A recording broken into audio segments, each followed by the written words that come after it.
Hello guys, welcome to Saiyan What Ifs. So in this video, we will see, what if Goku became the god of light and fell in love with the Dawn goddess? If you enjoy these kinds of stories, don't forget to show us some love by hitting the like button and subscribing to the channel. Your support means the world to us. Now, let's start the story. Chapter 1. Ascension of Light. The Tournament of Power had ended months ago, yet Son Goku couldn't shake the feeling that something fundamental had changed within him. Standing beside Whis in the ethereal training grounds of Beerus's realm, he watched his own breath crystallize in the unnaturally cold air.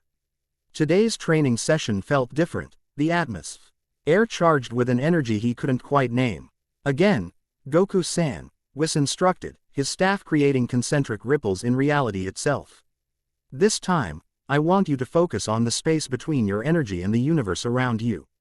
Goku nodded, closing his eyes as he summoned his ki. The familiar warmth of energy flowed through his veins, but rather than directing it outward as he normally would, he followed Whis' instruction, exploring the boundary where his energy met the cosmos. There's something weird here, Goku muttered, his brow furrowing in concentration. Like a thin membrane. Whis' eyes widened slightly. Interesting. You shouldn't be able to sense that yet. Perhaps we should. The warning came too late. Goku, driven by his insatiable curiosity, had already pushed against the cosmic boundary, a forbidden threshold between mortal understanding and divine reality. A blinding flash erupted where they stood, and Goku felt himself being pulled apart at the atomic level. His consciousness stretching across dimensions he never knew existed. Whis, he called out, but his voice scattered across realities, becoming nothing more than cosmic whispers. The universe collapsed inward, then expanded in a silent explosion of light. Goku's last conscious thought was surprisingly calm. So this is what dying feels like when you're actually paying attention. Then darkness claimed him completely.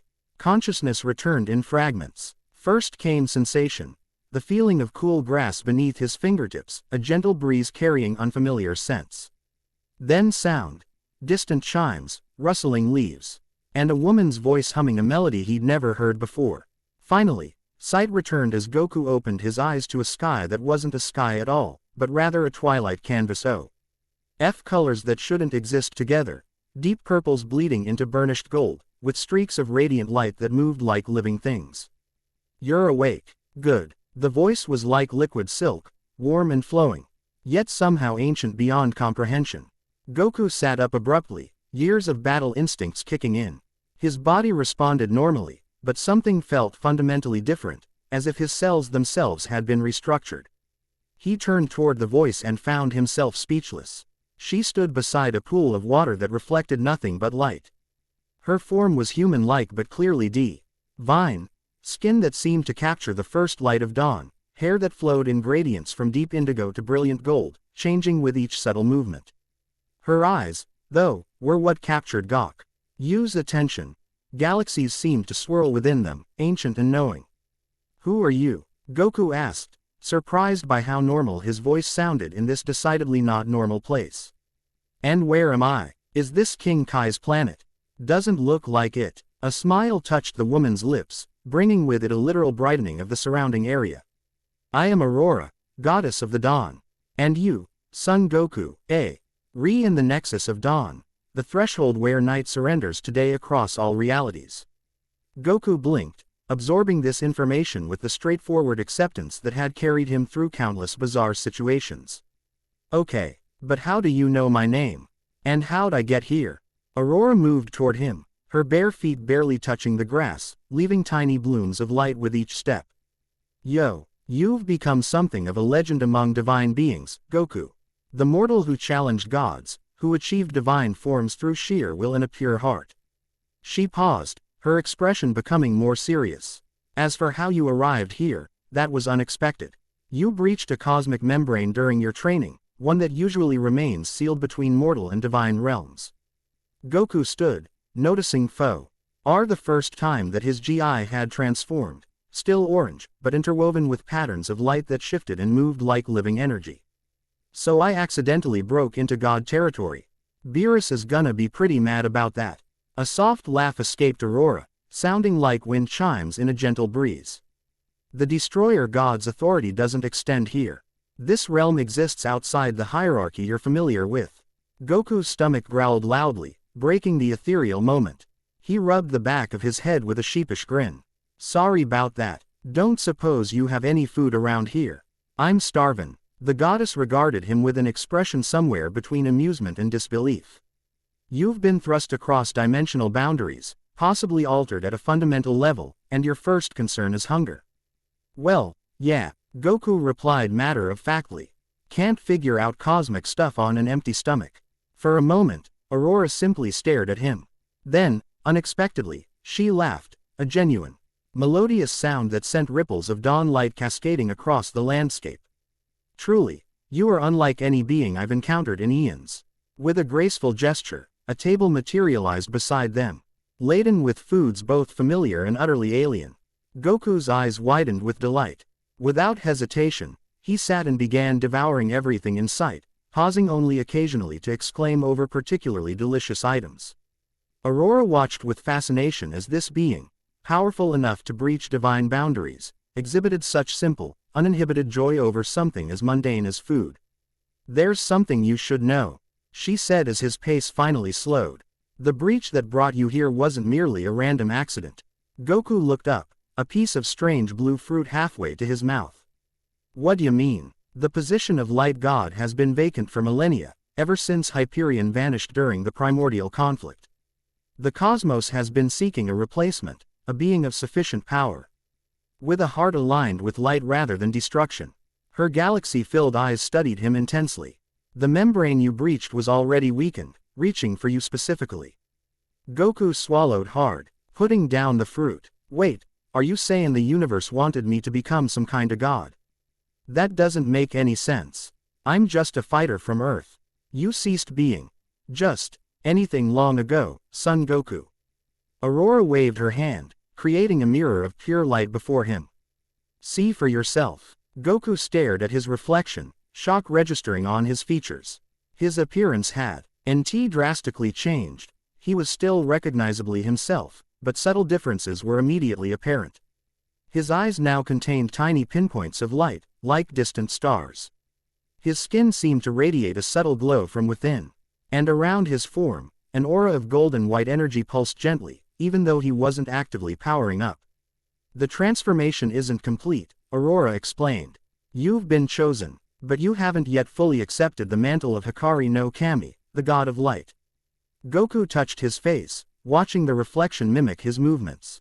I never asked for this. I just wanna get stronger and fight powerful opponents. And you believe godhood would prevent this? Aurora raised an elegant eyebrow. There are beings in these realms who would test even your considerable abilities, Son Goku. Before he could respond, the air around them suddenly chilled. Aurora's expression shifted from calm to alert in an instant, her posture straightening as she turned toward the horizon. We have visitors, she said, her voice now carrying an edge of authority. The discordant council approaches. The what now? Goku asked, but fell silent as the twilight sky darkened dramatically. 5 figures materialized before them, each radiating power that Goku could feel pressing against his skin like physical weight. Their appearances varied wildly. One seemed formed from living mercury, another wrapped in constantly shifting shadows, the third composed of geometric shapes that shouldn't be able to move as a cohesive being, the fourth a humanoid figure with skin like cracked desert earth, and the final one a towering entity with features that seemed to rearrange themselves continuously. Aurora, spoke the mercury being, its voice rippling like liquid metal. You overstep your authority. The selection of a new light god requires consensus from the council. Kronos, Aurora acknowledged with a slight nod. I did not select him. The cosmos did. The shadow figure drifted forward, darkness trailing in its wake. A mortal, even one such as this. Unacceptable. The balance would be compromised. Goku stepped forward, unintimidated. Hey, I didn't ask for any of this. If you've got a problem, take it up with whoever's in charge of cosmic job interviews. The geometric entity vibrated with what might have been laughter. It speaks with impudence. Fascinating. Enough, commanded the desert-skinned figure, voice grinding like stone against stone. Nemesis, what say you? You lead our council. The final figure, Nemesis, studied Goku with eyes that constantly changed color and shape. When it spoke, the voice seemed to come from everywhere at once.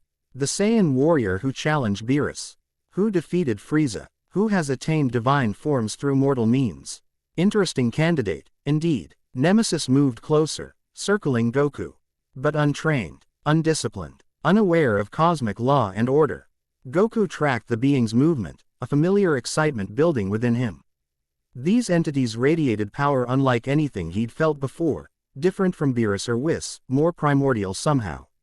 "I'm a quick learner," Goku said with a confident grin. "And I'm always up for a good challenge." Aurora stepped beside him. "The transition has already begun. Would you rather the power of light remain unclaimed, Nemesis? We all remember what happened the last time cosmic forces went untethered." A tense silence followed her words. Goku sensed ancient conflicts and politics at play beyond his understanding, but kept his focus on the 5 beings before him, assessing them as potential opponents. "A test." Then, Nemesis finally declared, "If this mortal is truly worthy of godhood, let him demonstrate mastery of divine light." The Mercury being, Kronos, extended a rippling hand. "I shall administer the test." "A simple challenge of..." "No," interrupted the shadow figure. "I, Aporia, will test him. Light must prove itself against darkness." Aurora's posture tensed. "That is not the traditional protocol." "Aporia, nothing about this situation is traditional," countered Aporia, shadows swirling more violently around its form. "A mortal ascending directly to primordial godhood. The old ways must adapt." Quote. Nemesis considered for a moment, then nodded. "Aporia will test the candidate." Now, before anyone could object further, darkness erupted from Aporia's form, engulfing the entire realm. Goku immediately dropped into a fighting stance, extending his senses to track the shadow being's movement. But something was wrong. His key sensing abilities functioned differently here.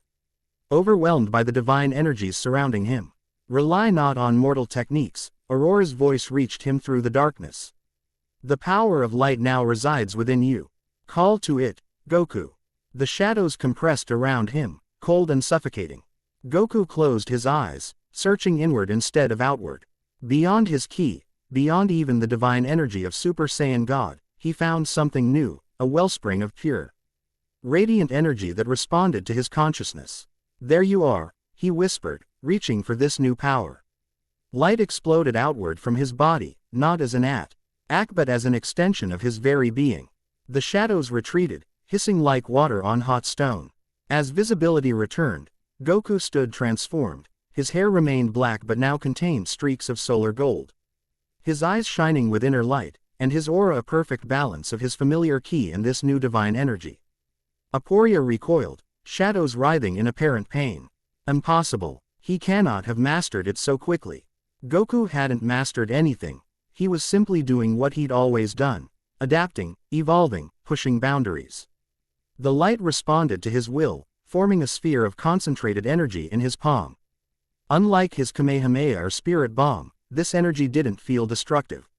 It felt creative, generative. "Is this part of the test?" Goku asked, genuine curiosity in his voice as he examined the sphere of light. "'Cause I'm not really sure what I'm supposed to do with this." The discordant council members exchanged glances. Nemesis stepped forward again. He channels primordial light instinctively. Without training. There was something like reluctant respect in that ever-changing voice. Perhaps Aurora is correct. Perhaps the cosmos has chosen. The geometric being vibrated agitatedly. "The vote must still be taken. Tradition demands." "The vote will occur at the proper time, Euclidios," Nemesis interrupted. "For now, we acknowledge the candidate's potential." It turned those impossible eyes toward Goku. "You will be summoned when the council reaches its decision, mortal. Until then, you remain in probationary status." With that pronouncement, the 5 beings shimmered and vanished, leaving behind an atmosphere thick with unspoken tensions. Goku released the energy he'd been holding, watching with fascination as it dissolved into motes of light that drifted upward like golden fireflies. The divine transformation faded, returning him to normal, though normal now included the subtle inner glow and stellar eyes. "Well, that was interesting," he said, rolling his shoulders. "What's their problem anyway?" Aurora's expression was troubled as she gazed at the spot where the council had been. Politics older than your world, Goku. The primordial deities rarely agree on anything, especially matters of succession. Succession. Like I'm talkin'. Someone's job. In a manner of speaking. Aurora gestured, and the landscape around them shifted. Suddenly, they stood in what appeared to be a vast library, with shelves extending beyond sight in all directions. This is a portion of the Celestial Archives. I think you need context for what's happening to you. Goku glanced around, immediately reminded of Gohan's study back home. Not much of a reader, he admitted with a sheepish grin. You won't need to read, came a new voice, precise and measured. From between the impossibly tall shelves stepped a woman. At least, she appeared woman-like in the same way Aurora did. Where the Dawn Goddess emanated warmth and light, this new figure radiated order and knowledge. Her skin was the color of aged parchment, covered in what looked like moving text in languages Goku couldn't comprehend. Her hair was bound in elaborate braids that somehow resembled book bindings. And her eyes were kaleidoscopes of shifting symbols and equations. This is Serafina, Aurora introduced. Guardian of the Celestial Archives and keeper of divine records. Serafina approached, studying Goku with analytical intensity.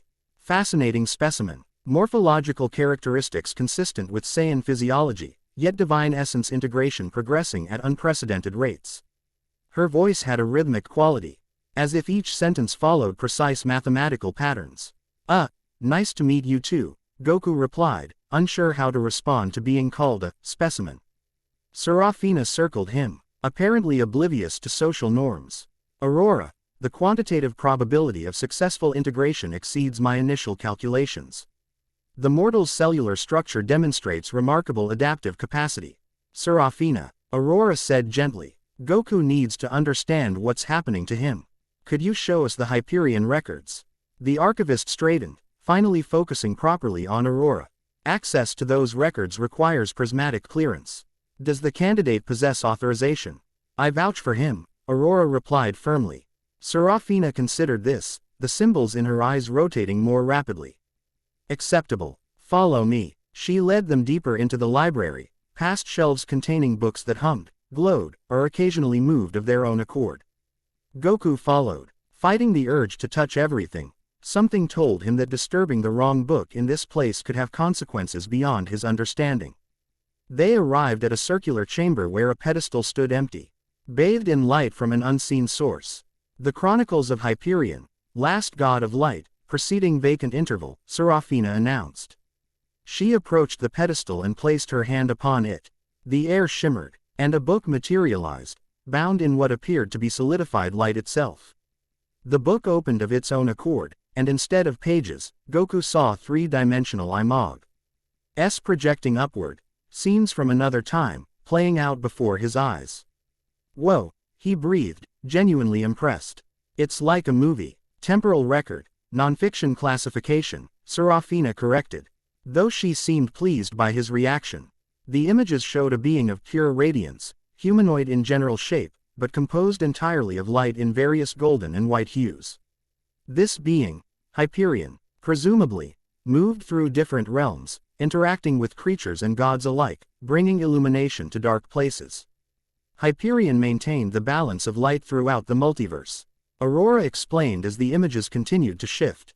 Without a god of light, cosmic illumination becomes unstable. Stars may die prematurely, or burn too brightly. Shadows grow unchecked in some realms, while others suffer the burn of perpetual day. The projection shifted to scenes of conflict, Hyperion facing a mass of writhing darkness that seemed to devour light itself. The Void Devourer, Serafina narrated dispassionately. Entity designation, Erebus, ancient counterforce to cosmic light. Goku watched intently as Hyperion battled this darkness, their conflict spanning what appeared to be multiple dimensions and realities. So this Hyperion guy fought this Erebus thing, and, what? Lost. A shadow passed over Aurora's face. Neither lost nor won. Both vanished during their final confrontation. The cosmic theory holds that they nullified each other, light and darkness in perfect, destructive harmony. The projection showed the battle's conclusion, a blinding explosion as the two beings collided. Then nothing but empty space where they had been. So that's why you need a new god of light, Goku said, beginning to understand. But why me? There must be lots of fighters out there who could do this job. Serafina closed the book with a gesture, her expression remaining clinical. Incorrect. Qualifications for Light God Ascension include power threshold exceeding CLASS 7 divine capacity, inherent harmony with creative rather than destructive forces, adaptability to divine energy integration, and, most limiting, a heart genuinely uncorrupted by darkness. Your capacity for mercy, even toward your greatest enemies, is rare among beings of your power level, Goku, Aurora added softly. Most who attain such strength become corrupted by it. Goku rubbed the back of his neck, uncomfortable with the praise. I just do what feels right. Don't think that makes me qualified to be a god, though. Perhaps not, came a new voice, low and melodic with an edge of danger. But the alternatives are problematic. From the shadows between bookshelves emerged another figure, this one moving with predatory grace.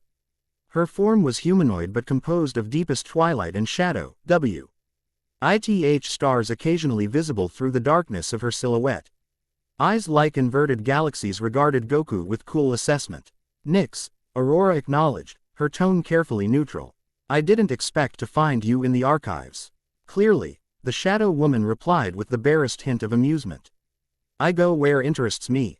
And currently, what interests me is how immortal Saiyan might ups. At the careful balance we've maintained since Hyperion's departure. Goku met her gaze steadily, recognizing power when he saw it.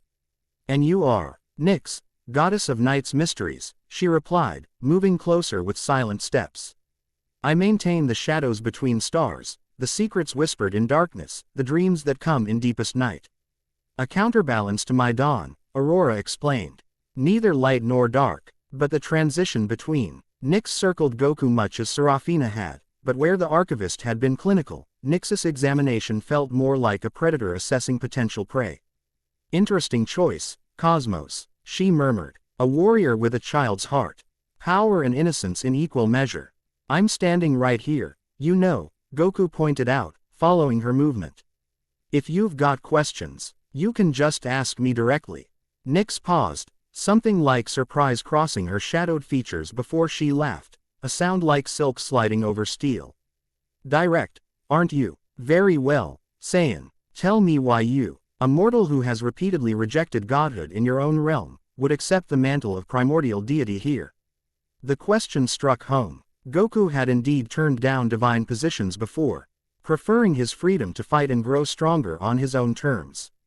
I haven't accepted anything yet, he answered honestly, still trying to figure out what's going on and how to get home. Home. Nix repeated the word as if tasting something exotic. You realize, of course, that accepting the position of light god would mean new responsibilities. New limitations. The freedom you so cherish would be constrained. Aurora stepped forward. Nix, this isn't the time for. It's exactly the time, Nix cut her off sharply. Before the council makes their decisions. Before cosmic forces further bond with his essence. He deserves to understand the price of the power being offered. Goku looked between the two goddesses, sensing ancient tensions. What kind of limitations are we talking about here? Divine law restricts direct intervention in mortal affairs, Serafina interjected, apparently deciding facts were required. Gods must maintain cosmic balance rather than pursue personal agendas. Energy expenditure is monitored and regulated across realms. Interdimensional travel requires proper authorization and documentation. Goku blinked. That sounds complicated. It sounds like bureaucracy, Nix said with undisguised disdain. Golden chains are still chains, Saiyan. Aurora's light flared slightly. And what would you suggest, Nix? That we leave the position vacant until Erebus returns to devour half the multiverse. You've felt the disturbances as well as I have. This caught Goku's attention immediately. Wait, returns. I thought you said. This Erebus guy disappeared along with Hyperion. A heavy silence fell over the chamber. Serafina's symbols spun faster in apparent agitation. Nix's shadows deepened. Aurora looked away, a pained expression crossing her features. Aurora, Goku prompted. We've detected anomalies, she finally admitted. Dark matter concentrations in patterns consistent with Erebus's signature. Nothing concrete, but But enough to worry immortal beings who rarely worry about anything, Nyx finished for her. Which brings us back to you, Saiyan. Ready or not, chosen or not, the cosmos needs a light god. The question is whether you're willing to pay the price of godhood. Goku considered this seriously, his normally carefree expression growing thoughtful. I need to think about this. And I need to find a way to let my family know I'm okay. Quote, communication with your native dimension may be possible, Serafina offered. The archives contain protocols for cross-dimensional messaging systems. Really? Goku brightened. That'd be great. Chi-Chi's probably worried sick by now, and Gohan. A tremendous shock wave suddenly rocked the entire archive, sending books flying from shelves and causing the very fabric of reality around them to shudder. Goku instinctively dropped into a defensive stance as Aurora, Nyx, and Serafina all looked upward with expressions of alarm. That came from the twilight boundary, Aurora said, her voice tight with concern. Impossible, Serafina responded. The boundary is secured with 17 layers of divine protection protocols. Nyx's form had already begun dissolving into shadow. Theoretical security means nothing in the face of practical attack. I'll investigate. Wait, Aurora called. We should approach this together. If it's what we fear. Another shock wave hit, stronger than the first. This time, Goku could feel malevolent energy riding the disturbance. Cold, hungry, ancient. That doesn't feel friendly, he observed, rolling his shoulders as battle instincts kicked in. No, Aurora agreed grimly. It doesn't. Without further discussion, the four of them moved as one. Nyx flowing through shadows, Serafina opening a passage through the archives via a complex gesture. Aurora creating a pathway of light, and Goku simply following, driven by the familiar pull of a potential fight. They emerged onto what appeared to be the edge of real it. Y itself. A precipice overlooking a swirling maelstrom of light and darkness. The twilight boundary, Goku presumed. And it was clearly under attack. Cracks spread across what should have been impenetrable divine barriers. Dark tendrils seeping through like black blood from a wound. Containment breach in progress, Serafina announced, her voice maintaining clinical detachment despite the obvious danger. Estimating complete barrier failure in approximately 12 minutes. We don't have 12 minutes, Nyx countered, her form solidifying as she pointed toward the largest crack. Through it, Goku could see a mass of writhing darkness. Not merely absence of light, but something actively consuming it. The shape was vaguely reminiscent of the entity he'd seen battling Hyperion in the archives, projection, but larger, more chaotic.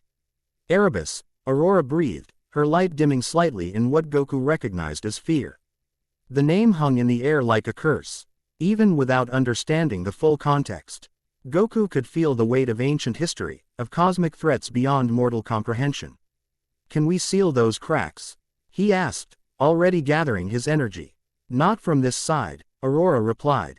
The barriers were designed to keep things out, not in. Someone, or something, has weakened them from within. Nyx's expression darkened further. Impossible unless, she turned accusatory eyes toward Aurora. Unless someone with access granted entry. This isn't the time for your suspicions, Nyx, Aurora snapped, her usual serenity cracking. Another shock wave hit, and this time a section of the barrier shattered completely. Through the gap poured tendrils of darkness, each moving with terrible purpose toward the four of them. Incoming hostiles, Serafina announced unnecessarily, summoning what appeared to be pages of living text that orbited her like shields. Nyx melted into her shadow form, becoming one with the darkness around them but somehow distinct from the invading tendrils. Attack pattern suggests targeted acquisition rather than general consumption. Aurora's hands began to glow with concentrated dawn light. Protect Serafina. The archives cannot fall. Goku, however, was already moving. Years of battle experience had taught him to act rather than react, to take the fight to his opponents. He launched himself directly at the largest tendril, transforming mid-leap. But rather than his familiar Super Saiyan forms, what emerged was the light-infused state he'd demonstrated against Aporia, his new divine form. Let's see what this can do, he muttered, before re-slamming his light-enhanced fist directly into the writhing darkness. The impact released a shockwave of its own, light and darkness colliding in a display of raw cosmic power. The tendril recoiled, hissing in a language beyond sound. Goku pressed his advantage, channeling more of the divine light through his attacks. Each strike connected with satisfying impact, driving back the darkness. Nearby, Aurora wove complex patterns of light that formed barriers against the smaller tendrils. Serafina's living text wrapped around others, binding them in what appeared to be divine contracts that they couldn't break. Nyx moved through shadow, striking at the darkness with weapons formed from her own essence, somehow using darkness against darkness. For a moment, it seemed they might repel the attack. Then everything changed. A massive shape began to emerge through the largest breach, a towering figure of absolute void, with eyes like collapsed stars. Its mere presence bent light around it, creating a visual distortion that hurt to look at directly. No, Aurora gasped. It's too soon. He shouldn't be this strong yet. The figure, Erebus, Goku presumed, extended what might have been an arm, though its form lacked definite shape. A beam of anti-light struck Aurora directly, sending her flying backward. She crashed into a crystalline formation and lay still, golden ichor flowing from a wound in her side. Aurora, Goku shouted, immediately changing direction to intercept another attack aimed at the fallen goddess. He reached her just in time, deflecting the beam with a shield of divine light that he created instinctively. The effort sent pain shooting through his still transforming body. This new power wasn't fully integrated yet, and using it so extensively was taking a toll. Goku, Aurora whispered, her light flickering weakly. You must go. You're not ready to face him. Not a chance, Goku replied with the confident grin that had unnerved gods and demons alike throughout his fighting career. I've never run from a fight yet. A sound like the universe laughing mockingly echoed across the boundary as Erebus fully materialized, a colossus of void that towered over them all. When it spoke, reality itself seemed to flinch. The dawn fades, as it always must. The voice bypassed Goku's ears and resonated directly in his mind, ancient, cold, patient in its malevolence. This wasn't the hot-blooded evil of enemies like Frieza or Majin Buu. This was something older, more fundamental, darkness that had existed since the first light, waiting to reclaim its domain. Not today it doesn't, Goku countered. Standing protectively over Aurora, he gathered more divine light, feeling it respond to his emotions, his desire to protect, to fight, to overcome. Erebus's attention shifted fully to him. Those collapsed star eyes narrowing. A mortal vessel for divine light. How desperate the cosmos has become. Tendrils shot toward Goku from all directions. He dodged most, blocked others, but they were too numerous. Too fast. Several wrapped around his limbs, burning like cosmic frostbite where they touched. The darkness began to spread up his arms, attempting to consume the divine light within him. Goku gritted his teeth against the pain, focusing inward on the wellspring of light he'd discovered earlier. I might be new at this whole god thing, he managed through clenched teeth. But I know a bully when I see one. With a roar that came from somewhere beyond his Saiyan heritage, beyond even his mortal understanding of power, Goku released a nova of pure divine light.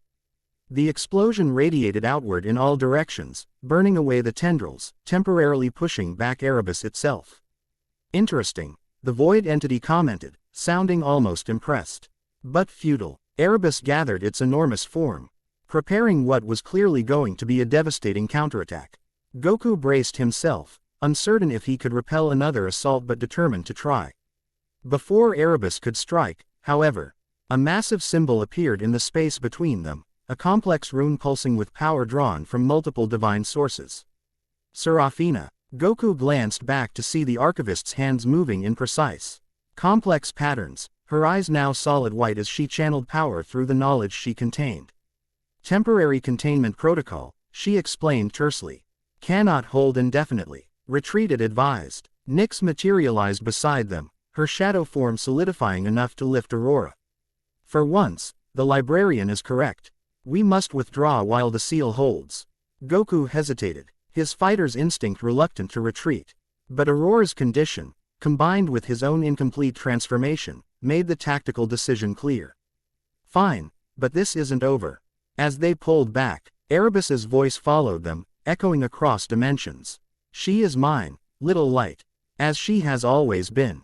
As she will be again. The words held a possessiveness that caught Goku's attention. He glanced at Aurora's unconscious form as Nyx carried her through the passage Serafina had opened. There was history there, ancient and complex. They emerged back in the archives, which now showed signs of the cosmic disturbance. Books out of place, shelves tilted at impossible angles, the very architecture of the place warped by proximity to Erebus's power. Nyx laid Aurora gently on a table that Seraphina cleared with a gesture. The dawn goddess's light continued to flicker alarmingly, the wound in her side seeping golden radiance. "Can you heal her?" Goku asked, his transformation fading as exhaustion caught up with him. "Her essence is damaged, not merely her form," Nyx replied, genuine concern evident despite her usually aloof demeanor. "This is beyond conventional healing. Hyperion Codex contains potential restoration protocols," Seraphina offered, already moving toward a specific section of the archives. Goku looked down at Aurora, struck by how vulnerable she appeared now. When they'd first met, she had seemed so powerful, so eternal. Now he could see that even gods could fall. "What did Erebus mean?" he asked quietly. "When he said, 'She is mine.'" Nyx's expression grew complicated, a mixture of old pain and reluctant sympathy. "Aurora and Erebus have history older than your solar system, Saiyan. Once, before the primordial conflict, they were connected." "Connected like?" Goku prompted. "Consorts," Nyx clarified. "Light and darkness in balance, dawn embracing night. Until Erebus's hunger grew too great and he began consuming light rather than complementing it." Goku absorbed this information, looking at Aurora with new understanding. "So this isn't just cosmic forces at war. It's personal. The most dangerous kind of conflict," Nyx agreed solemnly. Seraphina returned with a crystal vial containing what appeared to be liquid light. Distilled essence of primordial dawn. Theoretically capable of replenishing her depleted energies. Nyx took the vial, removing its stopper with careful movements. "This will help her form, but her spirit." She glanced at Goku. "She will need anchor to this reality. Someone to call her back." "What do I need to do?" Goku asked without hesitation. "Place your hand over her wound," Nyx instructed. "Channel the divine light within you, not as attack, but as restoration. As Hikari no Kami, even partially transformed. You have affinity with her essence." Goku did as instructed, placing his palm gently over the golden wound. He closed his eyes, focusing inward once again on that wellspring of divine light. But this time, instead of directing it outward as a weapon, he imagined it as healing, as renewal, like the first light of dawn after the darkest night. As Nyx poured the vial's contents over his hand, Goku felt the energies intertwine, his newly awakened divine power and Aurora's ancient essence recognizing each other, resonating in harmony. A warmth spread through his palm and into Aurora's wound, golden light intensifying until it was almost too bright to look at directly. Aurora gasped, her eyes flying open as her back arched off the table. Her gaze locked with Goku's, something profound and unnameable passing between them in that moment of connection. Her lips parted as if to speak, but no sound emerged. Instead, a single tear of pure light traced down her cheek. Slowly, the golden radiance faded to a manageable glow. Aurora's breathing steadied, her form solidifying as her power stabilized. She remained weak, but the immediate danger had passed. "You called me back," she whispered to Goku, her voice filled with wonder. "I was fading into primal light, and you anchored me to form." Goku withdrew his hand, suddenly self-conscious. "Just did what Nyx told me to." "No," Aurora contradicted softly. "What you did requires more than technique. It requires connection." An awkward silence fell as Goku struggled to process the implications of her words. He was saved from having to respond by Seraphina's clinical interruption. Fascinating metaphysical bonding, unprecedented between nascent deity and established cosmic force. She tilted her head, studying them both with renewed interest. Further research indicated. Nyx made a sound somewhere between a snort and a laugh. Always the researcher, Seraphina. She turned more serious eyes to Aurora. The boundary held, but barely. "Erebus is stronger than we anticipated." Aurora pushed herself to a sitting position, wincing slightly. "He shouldn't have been able to manifest physical form yet. Something has accelerated his reconstitution. Or someone," Nyx added pointedly. "The discordant council will need to be informed," Seraphina stated, already composing what appeared to be an official communication in the air before her. Goku, who had been silent as he processed everything, finally spoke. So this Erebus is coming back no matter what, and he's got some kinda cosmic grudge against Aurora. And you all need a new god of light to help fight him. The three goddesses looked at him with varying expressions, Aurora's hopeful, Nyx's calculating, Seraphina's analytically curious. That is a significantly simplified but essentially accurate assessment. Seraphina confirmed. Goku nodded, his decision crystallizing. Then I'll do it, just like that, Nyx asked, surprise evident in her normally composed features. Yeah, Goku replied with characteristic straightforwardness. I still don't know if I'm qualified to be some kinda god, but I know I can't just go home and leave you guys to face this thing alone. Especially not when it's targeting Aurora specifically. Aurora's light brightened slightly, a soft smile touching her lips. Goku. Besides, he continued with a grin, sounds like this Erebus might give me a good fight. And I never turned down a chance to test myself against a powerful opponent.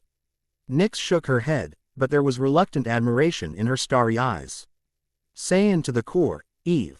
And as you transform into something else entirely.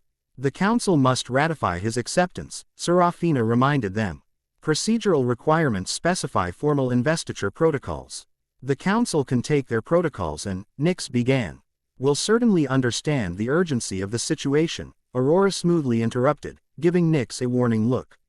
But Seraphina is right, there are procedures that must be followed, even in crisis. Goku stretched, the familiar post-battle tension working its way through his muscles. So what happens now? Now, Aurora said, carefully standing with Nyx's reluctant assistance. We prepare you for what lies ahead. The transformation must be completed, your powers stabilized. And we must determine how Erebus breached the boundary, Nyx added darkly. Someone helped him. Someone with access. Seraphina had already moved to another section of the archives, retrieving various books and scrolls. Training protocols for divine ascension can be adapted from existing templates. Modifications required for Saiyan physiology, of course. Goku looked between them, feeling the weight of cosmic responsibility settling on his shoulders. But along with it came the familiar excitement of new challenges. New powers to master, new heights to reach. This wasn't so different from training with King Kai, or Whis, just on a much larger scale. One thing though, he said seriously. I need to let my family know I'm okay. They've gotta be worried sick by now. Aurora nodded. We'll find a way to send a message across dimensions. I promise. As they began making preparations, Goku caught Aurora watching him with an expression he couldn't quite read, something beyond gratitude, beyond the respect of one warrior for another. Something that made the divine light wit in him respond in ways he didn't fully understand. The path ahead was unclear, filled with cosmic politics he didn't comprehend and divine powers he hadn't mastered. But one thing was certain, the universe had chosen him for this role. And Son Goku had never backed down from a challenge yet. The God of Light was awakening. Chapter 2. Shadows of Divinity. Dawn never truly arrived in the realm of Etheria. Instead, the cosmic sky shifted through endless permutations of twilight, lavender bleeding into amber, cerulean dancing with crimson, gold threading through deepest indigo. Time measured itself differently here at the nexus of divine domains.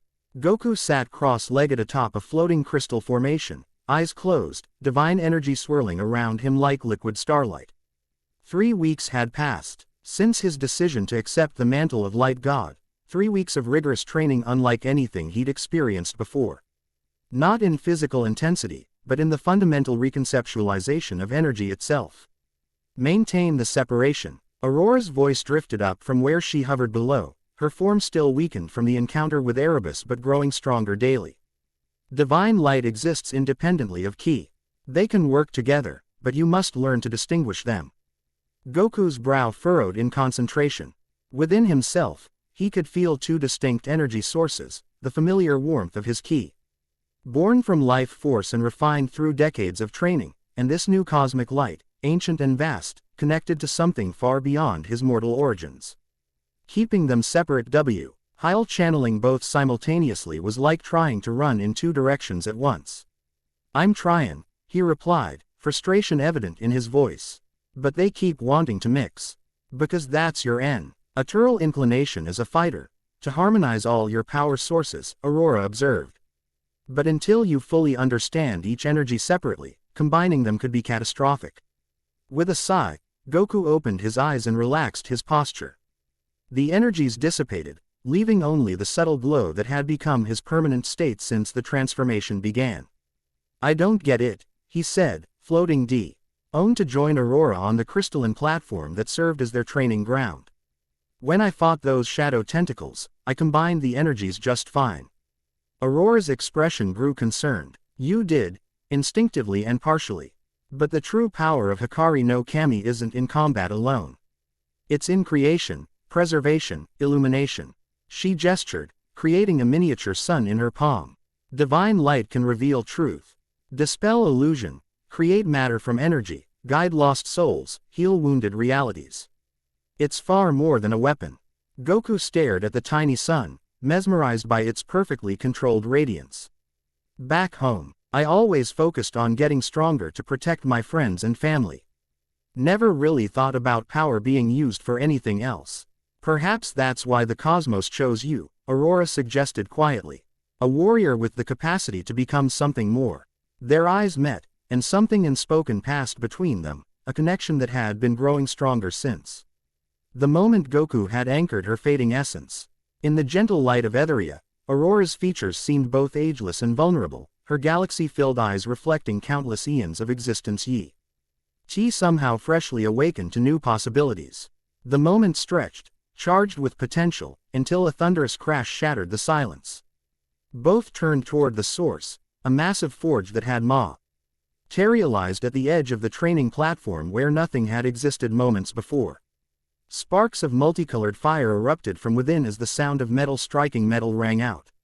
A figure emerged through the curtain of sparks, hammer in hand, scowl firmly in place. She stood nearly as tall as Goku, with broad shoulders and the defined musculature of a lifelong warrior. Her skin was deep brawn, marked with glowing sigils that shifted position with each movement. Hair the color of heated metal was pulled back in intricate warrior braids, revealing ears adorned with what appeared to be miniature celestial bodies. Her eyes burned with inner fire, literally, flames dancing where pupils should be. So this is the new light god candidate. The woman's voice resonated like struck adamantium, musical yet unyielding. Doesn't look like much. Goku perked up at the challenge in her tone. And you are Kaya, divine weaponsmith, she replied, slinging her hammer over one shoulder. Forger of cosmic armaments, creator of star metal, and apparently, now, evaluator of inadequately prepared deities. Aurora sighed. Kaya, we discussed timing. Goku is still adapting to. War waits for no adaptation, Kaya interrupted bluntly. Erebus breached the boundary 3 weeks ago. The discordant council debates while shadows grow. We don't have the luxury of gentle acclamation. She fixed those flame-filled eyes on Goku. If he's to be Hikari no Kami, he needs proper armament. Now, rather than being offended, Goku grinned. Something about Kaya's directness reminded him of Vegeta. All business, no patience for weakness. Divine weapons, sounds interesting, he said, genuine curiosity in his voice. Though I usually just fight with my fists. Kaya snorted, sparks literally flying from her nostrils. Primitive, effective against mortal opponents, perhaps, but wholly inadequate against primordial darkness. She approached, circling him with critical assessment. Your divine transformation remains incomplete. Your energies are, she waved a hand in disgust, chaotic, undisciplined. That's what I was just telling him, Aurora interjected, a hint of defensiveness in her tone. Kaya ignored her, continuing her evaluation of Goku. However, she admitted grudgingly, your base power is not entirely unimpressive. Your combat instincts appear sound. And there's something, she narrowed her fiery eyes, interesting in how your mortal ki interacts with divine light. Different from previous candidates. Previous candidates. Goku glanced at Aurora. You didn't mention others. A shadow passed over Aurora's features. There have been attempts to fill the vacancy. None successful. Unsuccessful is diplomatic, Kaya scoffed. Catastrophic would be more accurate. The last aspirant literally detonated 3 minor constellations when his mortal form rejected the divine light. Goku blinked. And you're just telling me this now? Aurora stepped closer, her expression earnest. Your case is different, Goku. Your body has already demonstrated remarkable compatibility with divine energy, first with Super Saiyan God, then with Ultra Instinct. The cosmic algorithm S predicted a 94.3% chance of successful integration in your case. And the other 5.7%? He asked. Spectacular implosion, Kaya supplied helpfully, examining her hammer. But enough assessment. Decisions been made, integrations begun. No point dwelling on failure probabilities. She turned abruptly, heading back toward her forge. Come, Saiyan, time to see what kind of divine weapon suits you. Goku hesitated, looking to Aurora, who nodded encouragingly. Kaya's methods are direct, but there's no one better at what she does. A divine weapon might help stabilize your transformation. With a shrug, Goku followed the weaponsmith into the forge. Unlike the ethereal beauty of Etheria, Kaya's domain assaulted the senses, intense heat from multiple cosmic furnaces, the sharp tang of metals unknown to mortal science. Thunderous rhythms of creation echoing against walls that seemed to be made of compressed starlight. This is amazing, Goku said, genuinely impressed as he examined Varyu's weapons displayed on the walls, swords that seemed to cut through reality itself, spears trailing cosmic dust, shields that contained miniature galaxies. Workshops temporary, Kaya replied, sorting through various materials piled beside an anvil that glowed with inner power. My true forge exists at the dimensional crossroads. More convenient for clients from multiple realities. You make weapons for people from different universes. Quote, for those worthy, yes. Kaya selected what appeared to be a chunk of condensed light. Created Poseidon's trident, Thor's hammer, the sword of Nunoboko, weapons of legend across multiple dimensions. She glanced at him. Even helped design those power poles in your universe, though that was ages ago. Goku perked up. Wait, you made Grandpa Gohan's power pole? Not personally. Apprentice work. She dismissed the subject with a wave of her hand. Now, stand there and don't speak. Need to measure your divine resonance. Without further warning, Kaya SSED the chunk of condensed light directly against Goku's chest. He gasped as it partially phased through his physical form, connecting directly with his developing divine essence. The sensation was neither painful nor pleasant, more like having one's soul examined by curious fingers. Interesting, Kaya murmured, her fiery eyes narrowing. Your light resonates at multiple frequencies simultaneously. Never seen that pattern before. She withdrew the material, which now pulsed with a rhythm matching Goku's heartbeat. Your Saiyan nature, your mortal experiences, your previous contact with divine energy, all create unique harmonics. She turned to her workbench, already sketching designs in the air with trails of fire. Not a sword, she muttered to herself. Too formal, too restricted. Not a spear, requires discipline in motion you haven't mastered. Definitely not a bow, patience isn't your virtue. Goku watched, fascinated, as she continued eliminating possibilities while the chunk of light began to shape itself in response to her thoughts. What about those? He asked, pointing to a pair of gauntlets displayed on a distant wall. They appeared to be made of white gold metal with intricate engravings that shifted and moved like living things. Kaya paused, following his gaze. The fists of illuminating sky. She considered, head tilted. Created for the celestial boxer of Andromeda. Never claimed. His constellation collapsed before completion. She studied Goku with new assessment. A hand-to-hand fighter at heart, aren't you? Goku nodded. Always have been. Learned staff fighting from my grandpa. But fists just feel more honest. Honest, Kaya repeated, as if testing the concept. Yes, direct confrontation rather than artful distancing. Suits your essence. She donned her previous work and retrieved the gauntlets. These would need significant modification. They were designed for six-armed celestial physiology. Can you make them work for me? Kaya's mouth curved in what might have been a smile or a predatory display. I can remake cosmic matter itself. 2 arms instead of 6 is hardly challenging. She returned to her anvil, the gauntlets floating before her as she began to deconstruct and reshape them with precise hammer blows that rang with musical clarity.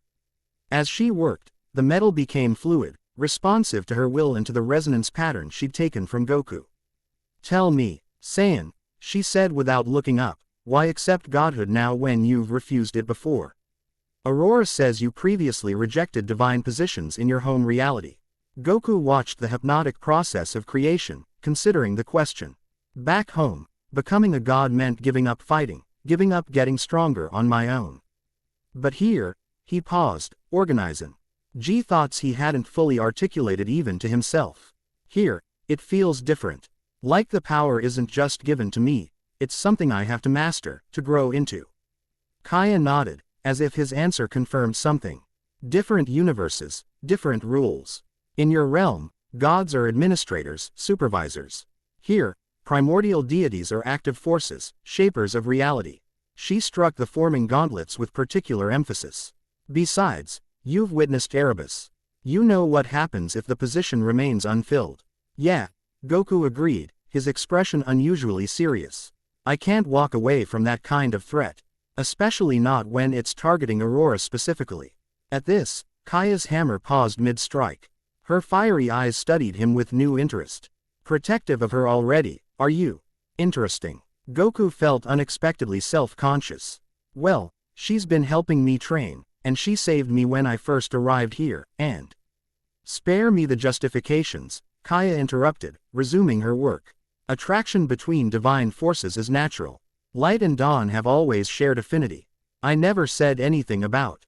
You didn't need to. The weaponsmith's tone was matter of fact. I forge divine armaments, Saiyan. I understand resonance patterns. Yours shifts distinctively when you speak of Aurora. Before Goku could formulate a response to this uncomfortably perceptive observation, Aurora herself entered the forge. The stark light of creation cast her in dramatic relief, the soft glow of her form contrasting with the intense radiance of the cosmic furnaces. The Discord Council has called an emergency session, she announced without preamble.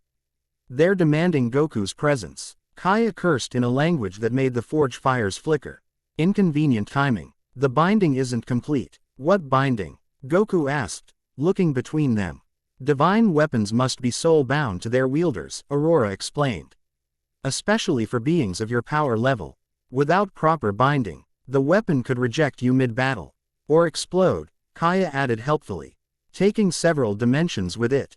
Goku winced. Maybe we should finish that first. No time, Aurora insisted.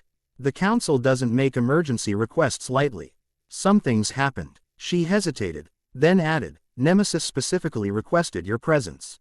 By name. Kaya's expression darkened. Nemesis. Always complicating matters. She placed the partially formed gauntlets in a containment field of pure energy. Fine. The physical forging is nearly complete anyway. We can perform the binding ritual after the council meeting. Aurora nodded gratefully. Thank you, Kaya. I know interruptions disrupt your creative flow. Just make sure he returns in one piece, Kaya replied gruffly. I don't forge for the dead. As Aurora led Goku from the forge, he glanced back to see Kaya watching them with those fiery eyes, her expression unreadable yet somehow troubled. The council chamber defied conventional understanding of interior space. Massive pillars of cosmic matter stretched upward infinitely, supporting nothing yet emanating authority. The floor appeared to be solid obsidian until examined directly, at which point stars became visible beneath the surface, creating the unsettling impression of standing on glass above an abyss of space. 5 thrones arranged in a perfect pentagon dominated the center of the chamber. Each uniquely designed to suit its occupant's nature. 4 were occupied by the beings Goku had met previously, Kronos on his throne of liquid mercury, Aporia seated among living shadows. Euclideos perched on geometric impossibilities, and the desert-skinned entity whom Goku now knew was called Lithos on a throne of compressed earth and stone. The central throne, larger than the others and seemingly composed of constantly shifting reality itself, stood empty. Nemesis isn't here, Goku whispered to Aurora as they approached the formation. Unusual, she replied, concern evident in her tone. As council leader, Nemesis rarely misses sessions, especially those called by their own authority. Kronos' mercury form rippled with what might have been impatience.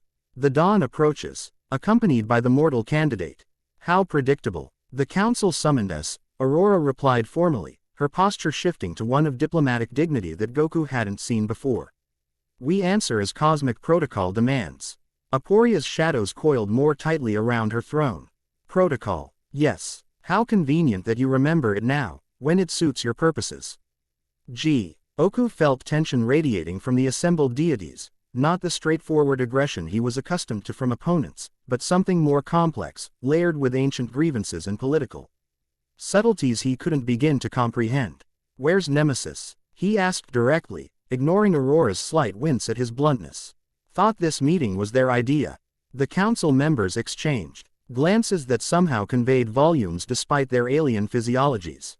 "The council leader has been detained by matters of grave importance," Lithos replied, his stone voice grating. "We speak with their authority in this matter." "What matter?" Aurora pressed. "Your summons mentioned urgency but provided no details." Euclideos's geometric form reconfigured itself into a more aggressive arrangement. "The matter of cosmic imbalance. Dawnbringer. The matter of accelerated transformation without council oversight. The matter of your candidate's unsanctioned activities." Goku blinked in confusion. "Unsanctioned activities? I've been training with Aurora for 3 weeks straight. Haven't done anything else." "Precisely the issue," Chronos interjected. "Divine transformation protocols require council supervision at each phase. You have been sequestered with Aurora alone, following only her guidance, subject only to her influence." Aurora's light flared with indignation. "I've followed all proper procedures for preliminary training. The Celestial Archives have received regular progress reports, as required by cosmic law." "Reports," Aporia repeated, the word dripping with disdain. "Words on divine parchment. While the candidate's transformation progresses beyond acceptable parameters, accelerating toward completion without proper oversight." Goku looked between the council members and Aurora, sensing deeper currents beneath the surface argument. "Look, if there are rules I didn't follow, that's on me, not Aurora. She's been trying to teach me all this cosmic protocol stuff, but honestly, most of it goes right over my head." "Convenient ignorance," Lithos rumbled. "Yet you managed to channel primordial light against Erebus with remarkable proficiency for an untrained mortal." "That was instinct," Goku protested. "I just did what felt natural in a fight." "Natural," Euclideos repeated, geometric patterns shifting rapidly. "Nothing about wielding primordial forces should feel natural to a mortal. Unless..." The implication hung in the air, unspoken but clear. Aurora stepped forward, her normally serene expression hardening.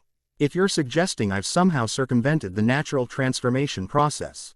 "We suggest nothing," Chronos interrupted smoothly. "We merely observe anomalies that require explanation." Goku had experienced enough political maneuvering during the tournament of power to recognize when someone was being backed into a corner. "Hey," he said, placing himself slightly in front of Aurora, "if you've got questions about my training, ask me directly. I'm right here." The council members focused their attention on him with an intensity that would have intimidated a lesser being. "Very well, candidate," Aporia said, shadows extending toward him like probing fingers. "Explain how you, a mortal with no previous connection to primordial light, managed to anchor a fading divine essence during your first encounter with Aurora's true form." The question caught Goku off guard. He remembered the moment clearly, his hand over Aurora's wound, channeling newly discovered divine light to heal her, feeling their energies recognize each other. "I just did what felt right," he answered honestly. "Aurora was hurt, and I wanted to help. The light inside me seemed to know what to do, even if I didn't." "The light knew," Lithos pressed, leaning forward on his earthen throne. "Divine energies do not possess independent consciousness, candidate." Aurora intervened. "What Goku means is that his intuitive connection to cosmic forces allowed him to channel the light appropriately without formal training. It's unusual, yes, but not unprecedented. The archives contain records of similar phenomena in exceptional cases. Convenient that the archivist isn't present to verify these claims," Chronos noted. "Where is Serafina, by the way?" "Our summons extended to her as well." "Research expedition," Aurora replied smoothly. "The breach at the TWI light boundary revealed anomalies that required immediate investigation." Goku remained silent, remembering Aurora's earlier explanation that Serafina was actually analyzing the divine light now integrated into his cellular structure, a procedure deemed too sensitive to share with the council until results were confirmed. Euclideos reconfigured again, geometric patterns aligning into what somehow conveyed skepticism despite lacking conventional facial features. Research that coincidentally prevents her from attending this inquiry. How mathematically improbable. The interrogation continued, questions becoming increasingly technical and pointed. Goku answered as honestly as he could, while Aurora provided context and clarification. Throughout the exchange, he couldn't shake the feeling something was fundamentally wrong with the situation, beyond the obvious tension and suspicion. Wait a minute, he interrupted during a particularly convoluted question about divine energy transfer protocols. If Nemesis called this meeting, why leave a message instead of showing up? And why would they call it right when I'm in the middle of important training? The council chamber fell silent.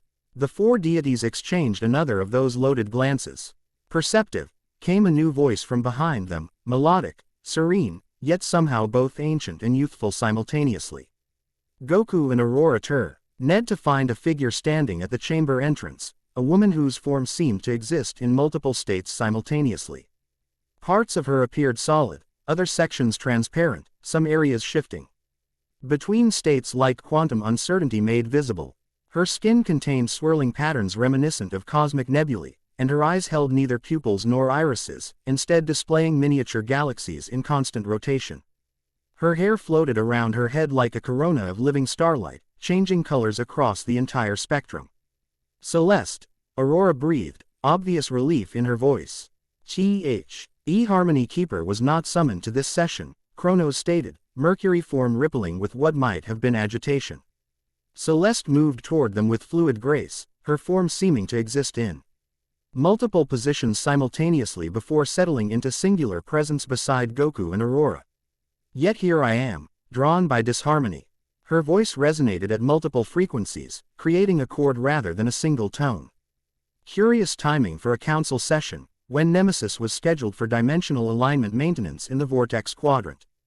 Curious composition of council members present, NLY those who have expressed skepticism about the candidate. Curious absence of those who might provide balance to the proceedings. Aporia's shadows retreated slightly. The Harmony Keeper overreaches her authority. Council matters are not. All matters of cosmic balance fall within my domain, Celeste interrupted, her multi-toned voice somehow both gentle and utterly unyielding. And this proceeding vibrates with disharmony. Goku studied the newcomer with interest. Unlike the council members, whose power felt oppressive and intimidating, Celeste's presence was somehow both immense and comforting, like standing in the eye of a storm, sensing its tremendous power while experiencing perfect calm. You're saying this meeting isn't legitimate? He asked her directly. Celeste turned those galaxy eyes toward him, her expression softening. I'm saying, Son Goku, that perfect balance requires all voices, all perspectives. A judgment made by only those who already doubt is not judgment at all, but confirmation of existing bias. Her gaze shifted to the council members, growing stern. Where is Nemesis? Truly. A heavy silence fell over the chamber. Finally, Lithos spoke, his stone voice unusually subdued. The council leader has not communicated since departing for the Vortex Quadrant 12 cosmic cycles ago. We assumed administrative delays. Celeste's form flickered with what might have been alarm. The Vortex Quadrant is 16 cycles from completion. Nemesis would not abandon such critical work without notification. She turned to Aurora. When did you receive the summons? 3 hours ago, Aurora replied. Delivered via standard divine messenger, a light sparrow bearing the council seal. A seal which any of us can produce, Celeste noted, her harmonious voice taking on a sharper edge. This meeting is adjourned. The candidate's training will continue as scheduled while I investigate Nemesis's true whereabouts. Euclidios vibrated with obvious displeasure. They no authority to dismiss a council session, Harmony Keeper. She doesn't, came another voice as Nyx materialized from the shadows at the edge of the chamber. But I do, as acting council representative in Nemesis's absence. The goddess of night's arrival completed the sense of orchestrated confrontation. Goku watched with growing certainty that cosmic politics were far more complicated, and potentially dangerous, than any tournament rules he'd navigated previously. Chronos' Mercury form solidified slightly in apparent frustration. The night's mistress now allies with Dawn. How historically unprecedented. Necessities of war make for unusual alliances, Nyx replied coolly. And make no mistake, we are at war. While you perform this political theater, Erebus gathers strength. The Twillig, HT Boundary reported 3 more incursion attempts in the past cycle alone.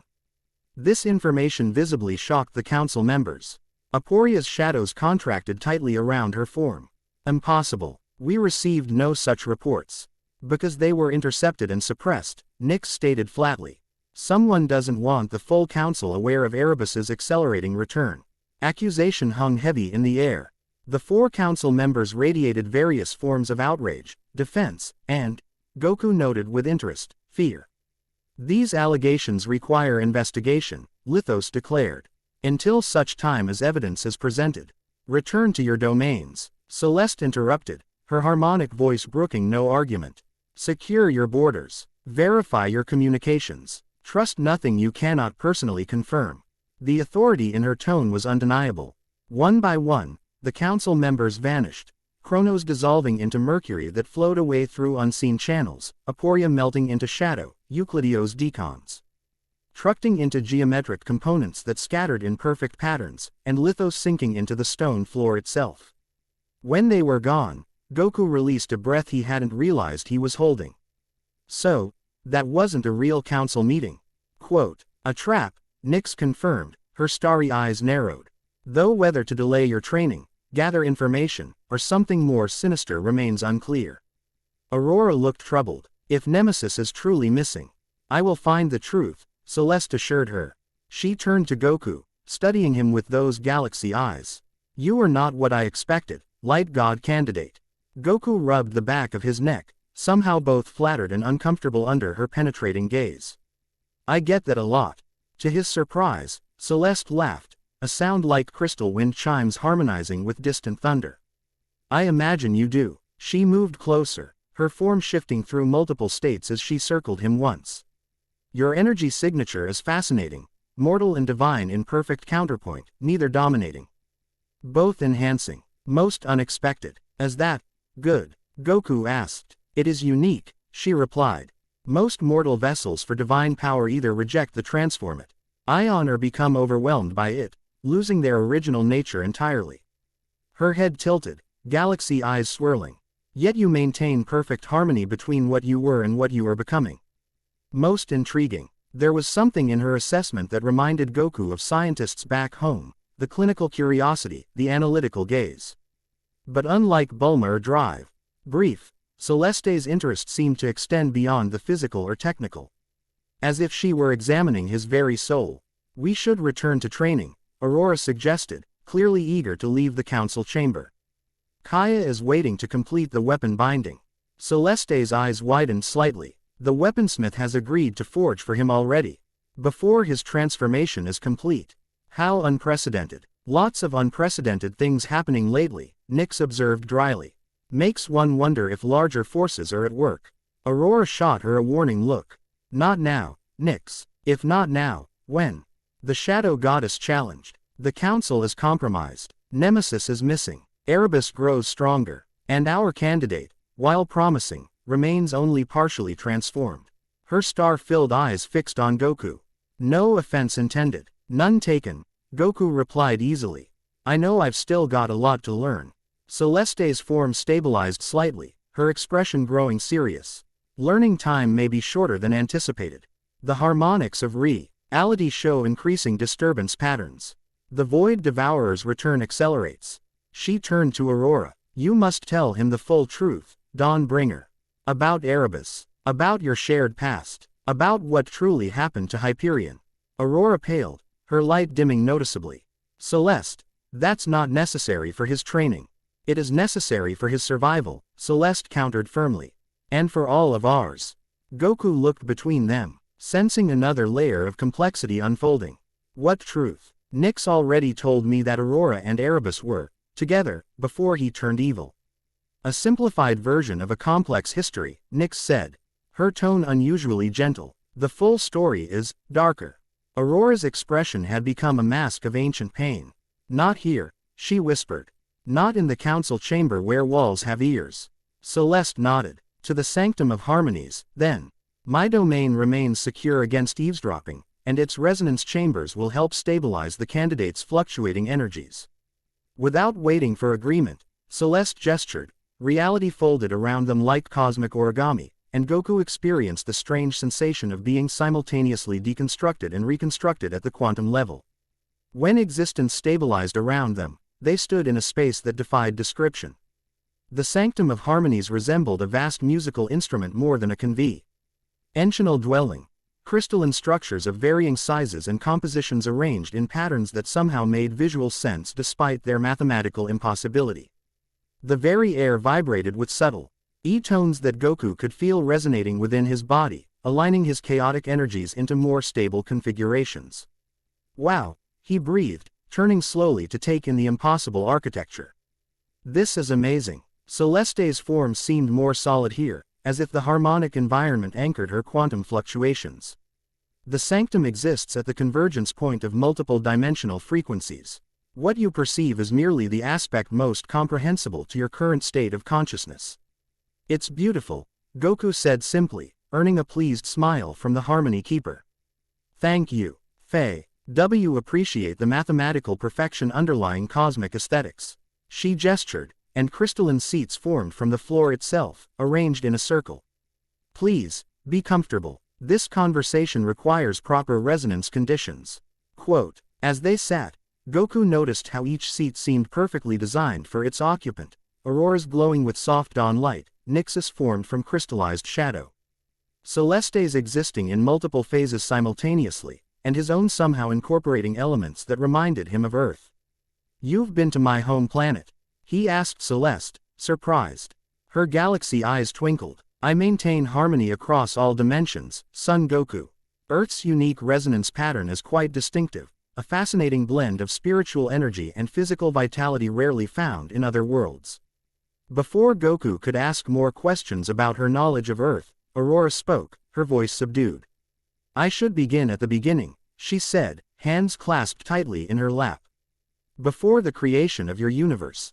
Before the establishment of the divine hierarchy, you know, primordial forces existed in chaotic potential. Nyx picked up the narrative, her shadow form becoming more defined as she spoke.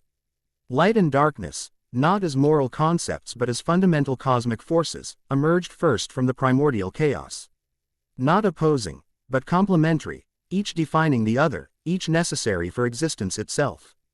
I was among the first conscious entities to coalesce, Aurora continued, her eyes distant with memory. Dawn, the transition from darkness to light, became my domain.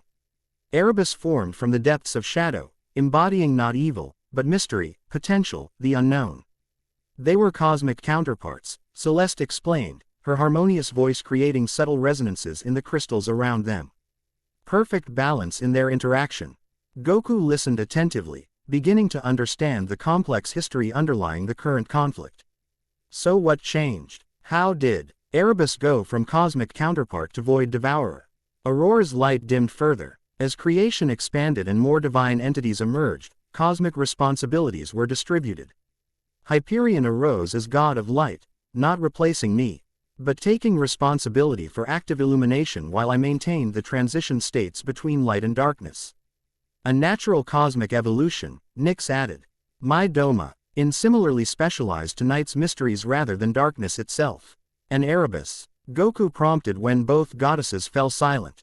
Aurora looked away, pain evident in her expression. Celeste answered instead, her tone gentle but direct. Erebus was not assigned a specialized domain. As creation became more ordered, more defined, the need for primordial darkness in its purest form diminished. Light, divided into specialized aspects, flourished. Darkness was contained. Understanding dawned on Goku. He was left out, sidelined. Cosmic evolution is not personal, Nyx said, though her tone suggested otherwise. But yes, effectively, Erebus found himself increasingly irrelevant to an existence that favored illumination over shadow. I tried to maintain our connection, Aurora whispered. Golden tears forming at the corners of her galaxy eyes. The balance between us had always been my greatest joy. But as my domain flourished and expanded with each new world, each new star. She trailed off, unable to continue. Erebus grew resentful, Celeste finished for her. Then vengeful, then hungry. If creation would not provide a place for primordial darkness, then darkness would reclaim creation. Consumption became his purpose, devouring light to expand shadow. Goku absorbed this information, his fighter's instinct recognizing the birth of an adversary born from exclusion rather than inherent malice. So he started attacking light realms. Not immediately, Aurora managed, regaining her composure. First, he came to me, proposed a solution that seemed reasonable at the time. He suggested collapsing the distinction between specialized divine domains, Nyx explained when Aurora faltered again. Returning to primordial balance, light and dark in equal measure throughout creation, rather than separated into distinct realms and responsibilities. Celeste's form flickered with apparent discomfort. A proposal that would have undone eons of cosmic evolution, return. Countless realities to primordial chaos. I refused, Aurora said softly. I had to. Too many mortal realms depended on the cosmic order we'd established. Returning to primordial chaos would have obliterated trillions of souls. Countless civilizations. Her voice strengthened with conviction. It would have been unconscionable. Erebus didn't see it that way, Goku guessed. No, Aurora confirmed. He saw only rejection, both cosmic and personal. He withdrew entirely, retreating to the darkest regions between realities. When he returned, her voice broke. He was changed. No longer the counterpart I had loved, but something hollow, hungry, consuming. The first attacks targeted Hyperion's domain specifically, Nyx continued. Entire star systems devoured, their light converted to void energy that strengthened Erebus further. A cosmic war erupted, Celeste added, the harmonics of her voice creating mournful resonances in the crystal chamber. Divine forces mobilized against the void devourer. Many lesser deities perished in the conflict. Goku leaned forward, fascinated despite the gravity of the narrative. But you said Hyperion and Erebus both disappeared in their final battle.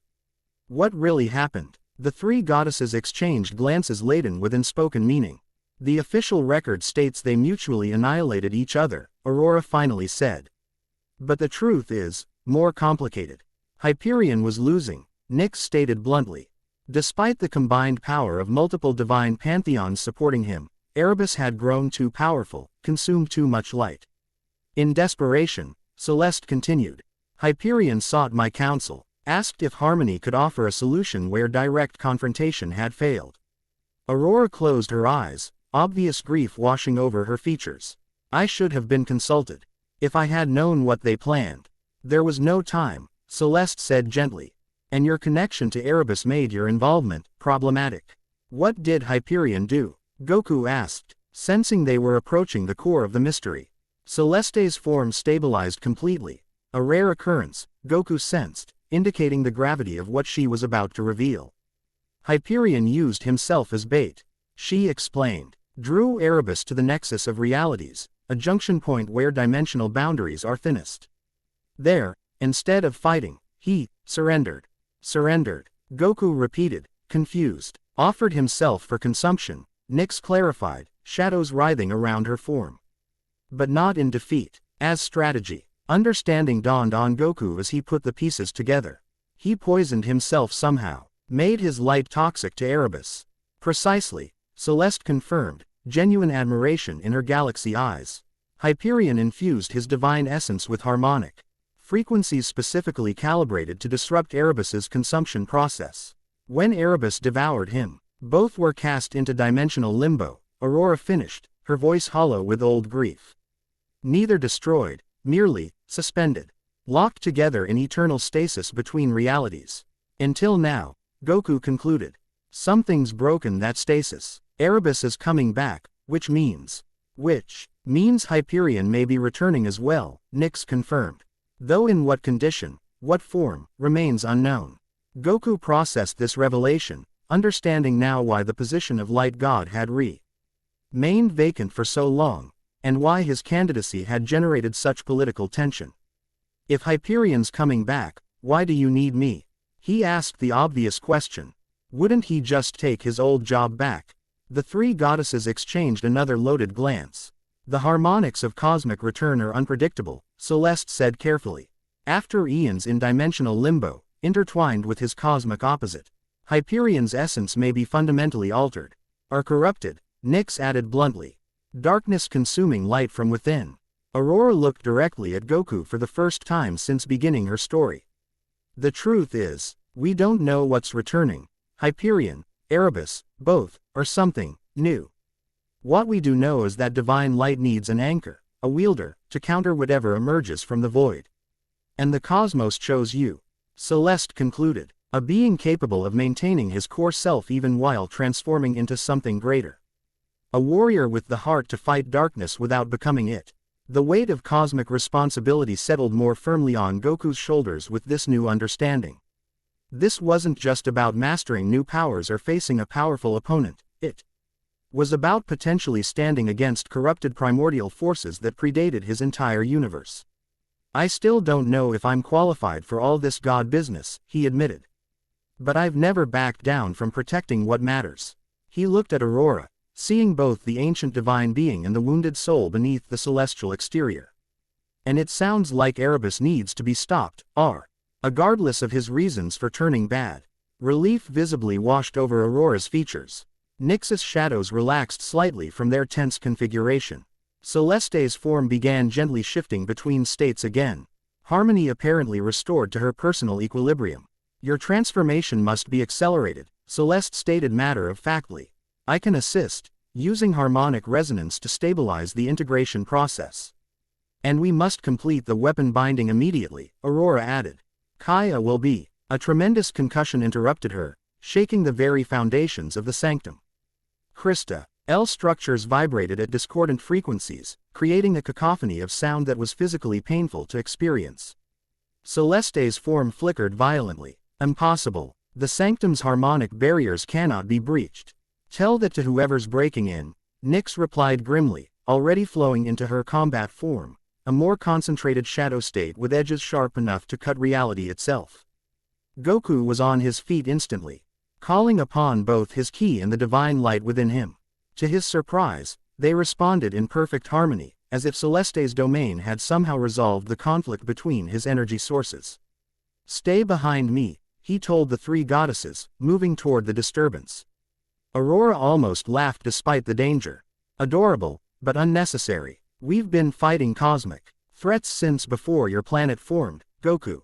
Before he could respond, the far wall of the sanctum shattered inward.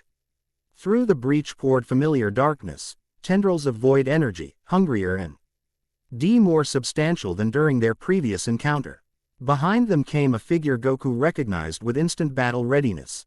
Erebus, more fully formed than before, darkness given shape and terrible purpose. Found you. The void entity's voice resonated directly in their minds, bypassing conventional sound. My dawn, my light. Aurora stepped forward, her form blazing with defensive radiance. You lost any claim to me eons ago. Erebus. Claim. No. Connection. Eternal. Unbreakable. The void entity extended what approximated a hand, darkness coalescing into something almost solid. Come. Rejoin. Complete the cycle. Never. Aurora replied, gathering dawn light between her palms. What we shared is long gone, consumed by your hunger. Erebus's form shifted, something like emotion rippling through the darkness. Not hunger. Purpose. Restoration. Return to balance. His collapsed star eyes fixed on Goku. This one, usurper, replacement, must be unmade. Goku stepped beside Aurora, divine light swirling around his form. Sorry to disappoint you, but I'm not going anywhere. And neither is Aurora. With frightening speed, Erebus launched a barrage of void energy directly at Goku. He dodged the first wave, deflected the second with a shield of divine light, but the third caught him off guard, darkness wrapping around his ankle and yanking him off balance. Goku! Aurora cried out as he tumbled across the crystal floor. Nyx moved like liquid shadow, her form flowing between Erebus and Aurora. He's stronger than before, more focused. Harmonic disruption field activating, Celeste announced. Her form becoming a nexus of pure geometric energy as the crystals of her domain began resonating at frequencies that visibly distressed the void tendrils. Goku regained his footing, assessing the situation with the battle clarity that had served him through countless fights. Erebus was targeting Aurora specifically, the attacks on him and the others were merely to clear a path to her. We need to work together. He called to the three goddesses. Coordinate our attacks. Erebus laughed, a sound like reality tearing at the seams. Cooperation. How predictable, how temporary. The void entity's form expanded, Darkness flowing outward to fill the chamber. Light divides itself. Darkness unites, consumes, becomes all. The assault intensified, void tendrils attacking from all directions simultaneously.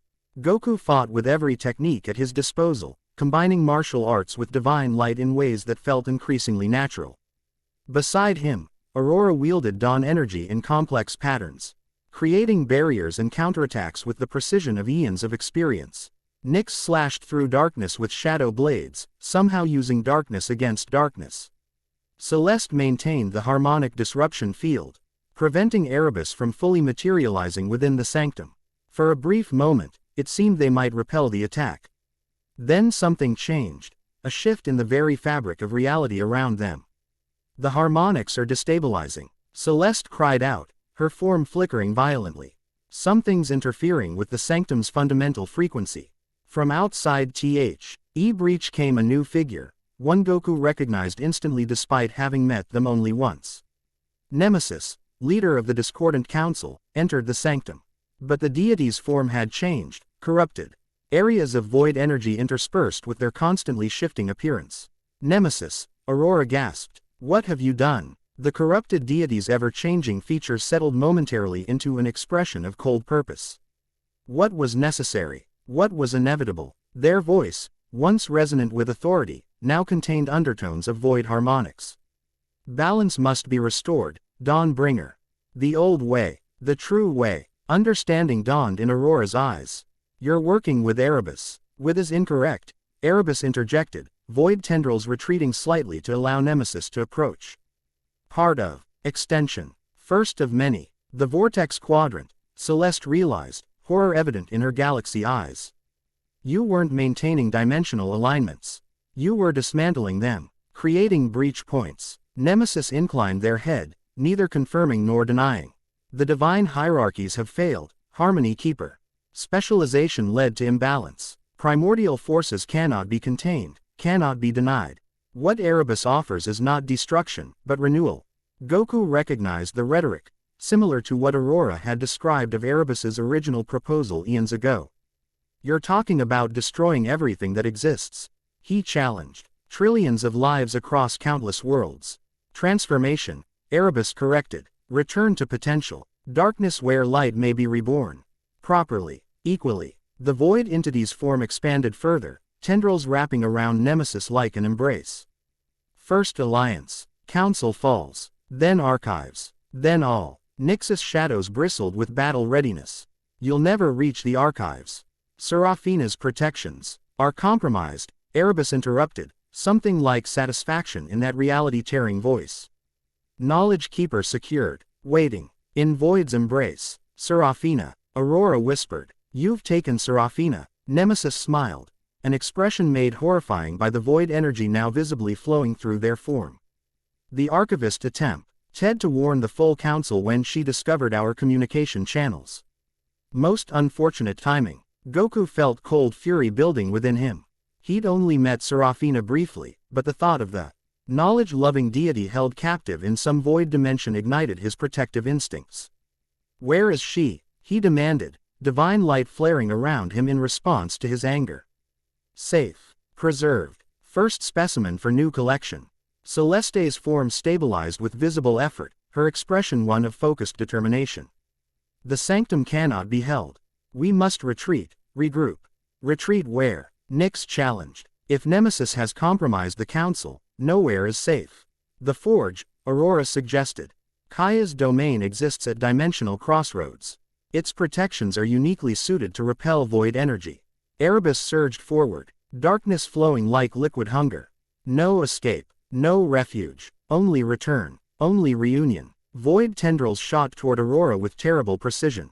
Goku moved instinctively to intercept. But Nemesis appeared in his path, their corrupted form blocking him with surprising strength. The candidate must be eliminated, Nemesis stated flatly. Cosmic algorithms predict a 89.7% probability that he could disrupt the restoration. Goku engaged the corrupted deity, combining physical strikes with bursts of divine light. Nemesis was formidable, they're constantly shifting. Form making them difficult to hit consistently, their attacks coming from unpredictable angles. But the fight had awakened something primal in Goku, not just his Saiyan battle instincts, but something deeper. Connected to the divine light itself. Each exchange felt like remembering rather than learning, as if the light within him carried memory of ancient combat. Nearby, Aurora and Nyx fought together against Erebus. Their contrasting powers surprisingly complementary. Dawn light and night shadows wove complex patterns that briefly contained sections of the void entity's amorphous form. Celeste maintained what remained of the harmonic barriers, preventing total collapse of her domain while searching for an escape route. The southern convergence point, she called out suddenly, I can create a harmonic corridor, but only briefly. Quote, Go. Goku shouted to the goddesses, landing a particularly powerful combination against Nemesis that sent the corrupted deity staggering backward. I'll hold them off. Not alone. Aurora countered, positioning herself beside him. To Nyx and Celeste she commanded, prepare the corridor. We'll follow. For once, Nyx didn't argue, flowing toward Celeste to combine their powers. Together, they began manipulating the shattered crystal structures, creating what appeared to be a tunnel of pure harmonized energy. Erebus howled, a sound that existed beyond conventional frequencies, tearing at the fabric of reality itself. Dawn, do not flee again. Face what must be. Aurora stood resolute beside Goku, dawn light blazing around her form. What must be, Erebus, is your containment. What was between us died when you chose consumption over creation. Lies, denial, fear. The void entity's form contracted, condensing into something more humanoid, almost recognizable. Remember, what we were, what we could be again. For a heartbeat, Goku felt Aurora hesitate beside him, some ancient connection momentarily reasserting itself. In that moment of distraction, Nemesis struck. Corruption-enhanced power slamming into Goku with cosmic force. Pain exploded through his partially transformed body as he crashed through multiple crystal structures. The divine light within him flickered, struggling to maintain harmony with his damaged physical form. Through blurred vision, he saw Nemesis advancing, void energy gathering around their constantly shifting hands. The candidate falls, the corrupted deity observed coldly. As predicted, Goku pushed himself upright, refusing to stay down. Predictions can be wrong, he managed through gritted teeth, divine light responding to his unbreakable will. Flaring outward in a protective shell, the momentary distance gave him clear view of what happened next. Aurora, seeing him wounded, turned her attention from Erebus to launch a counterattack against Nemesis. In that split second of divided focus, Erebus struck, void tendrils wrapping around her with surprising gentleness. Mine. Again. At last, the void entity's voice resonated with terrible satisfaction. Aurora. Goku shouted, launching himself toward her despite his injuries. Too late. Erebus's form enveloped the dawn goddess, darkness flowing around her light like liquid obsidian. Her expression, visible for one final moment before the darkness claimed her, held not fear, but sorrow and grim determination. Find Hyperion, she called out, voice already fading as void energy surrounded her. The truth lies in the. Her final words were lost as Erebus completed the engulfment. Where the dawn goddess had stood moments before, only churning darkness remained. With faint golden light occasionally visible beneath the surface, like dawn struggling to break through storm clouds. Restored, Erebus intoned, satisfaction evident even in that alien voice. First step complete. No, Goku roared, divine light exploding outward in response to his anguish. The transformation that had been progressing gradually for weeks accelerated in that moment. Emotional catalyst. Light merging with his being not as external power but as fundamental essence. Nemesis retreated slightly, clearly surprised by the sudden increase in divine energy. Impossible. The transformation requires gradual integration. This acceleration should destroy his mortal form. Goku felt the change washing through him, divine light restructuring his very cells. But unlike previous transformations, this didn't feel like becoming something else. It felt like becoming more fully himself, potential realized rather than form abandoned. Let her go. Each word emerged accompanied by pulses of divine energy that visibly distressed both Nemesis and Erebus. Fascinating, the void entity observed, tendrils of darkness writhing around the captured essence of Aurora. Potential exceeding parameters, but futile. With a gesture that tore at reality itself, Erebus began to withdraw, pulling Aurora's captured form with him. Nemesis moved to intercept Goku's pursuit, their corrupted form blocking his path. The corridors stabilized. Celeste called out, her harmonic voice strained with effort. We must go now or lose the opportunity entirely. Nyx materialized beside Goku, shadow hands grasping his shoulders. She's gone, Saiyan. We can't help her if we're captured too. I can't just leave her. Goku protested, divine light pulsing with his determination. You must, Nyx insisted. Shadows tightening around him. Aurora knew the risk, made her choice, honor it by surviving to fight another day. Goku hesitated, torn between immediate rescue attempt and strategic withdrawal. In that moment of indecision, Nemesis struck again, corruption-enhanced power aimed directly at his heart. Nyx pulled him aside with shadow-enhanced speed, the attack grazing rather than penetrating.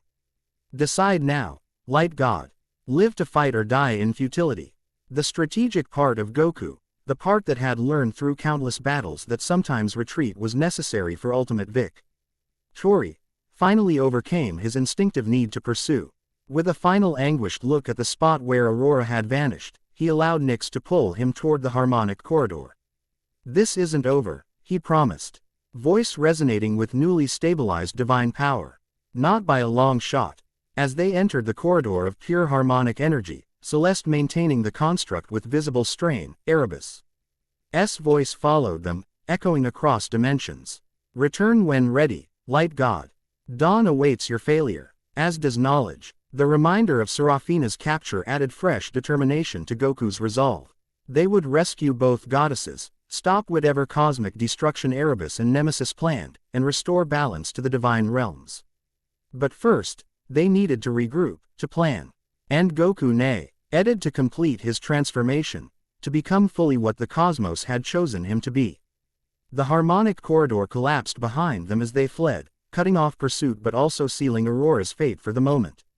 Ahead lay uncertainty, danger, and the looming threat of primordial chaos unleashed upon creation. The newly awakened god of light prepared himself for war.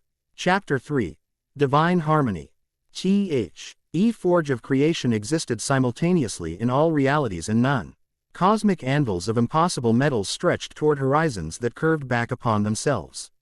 Fires that predated stars burned in. Hearths large enough to consume planets. Weapons of legend hung suspended in dimensional pockets, awaiting wielders worthy of their power. The air itself tasted of ozone, molten stardust, and possibilities not yet realized.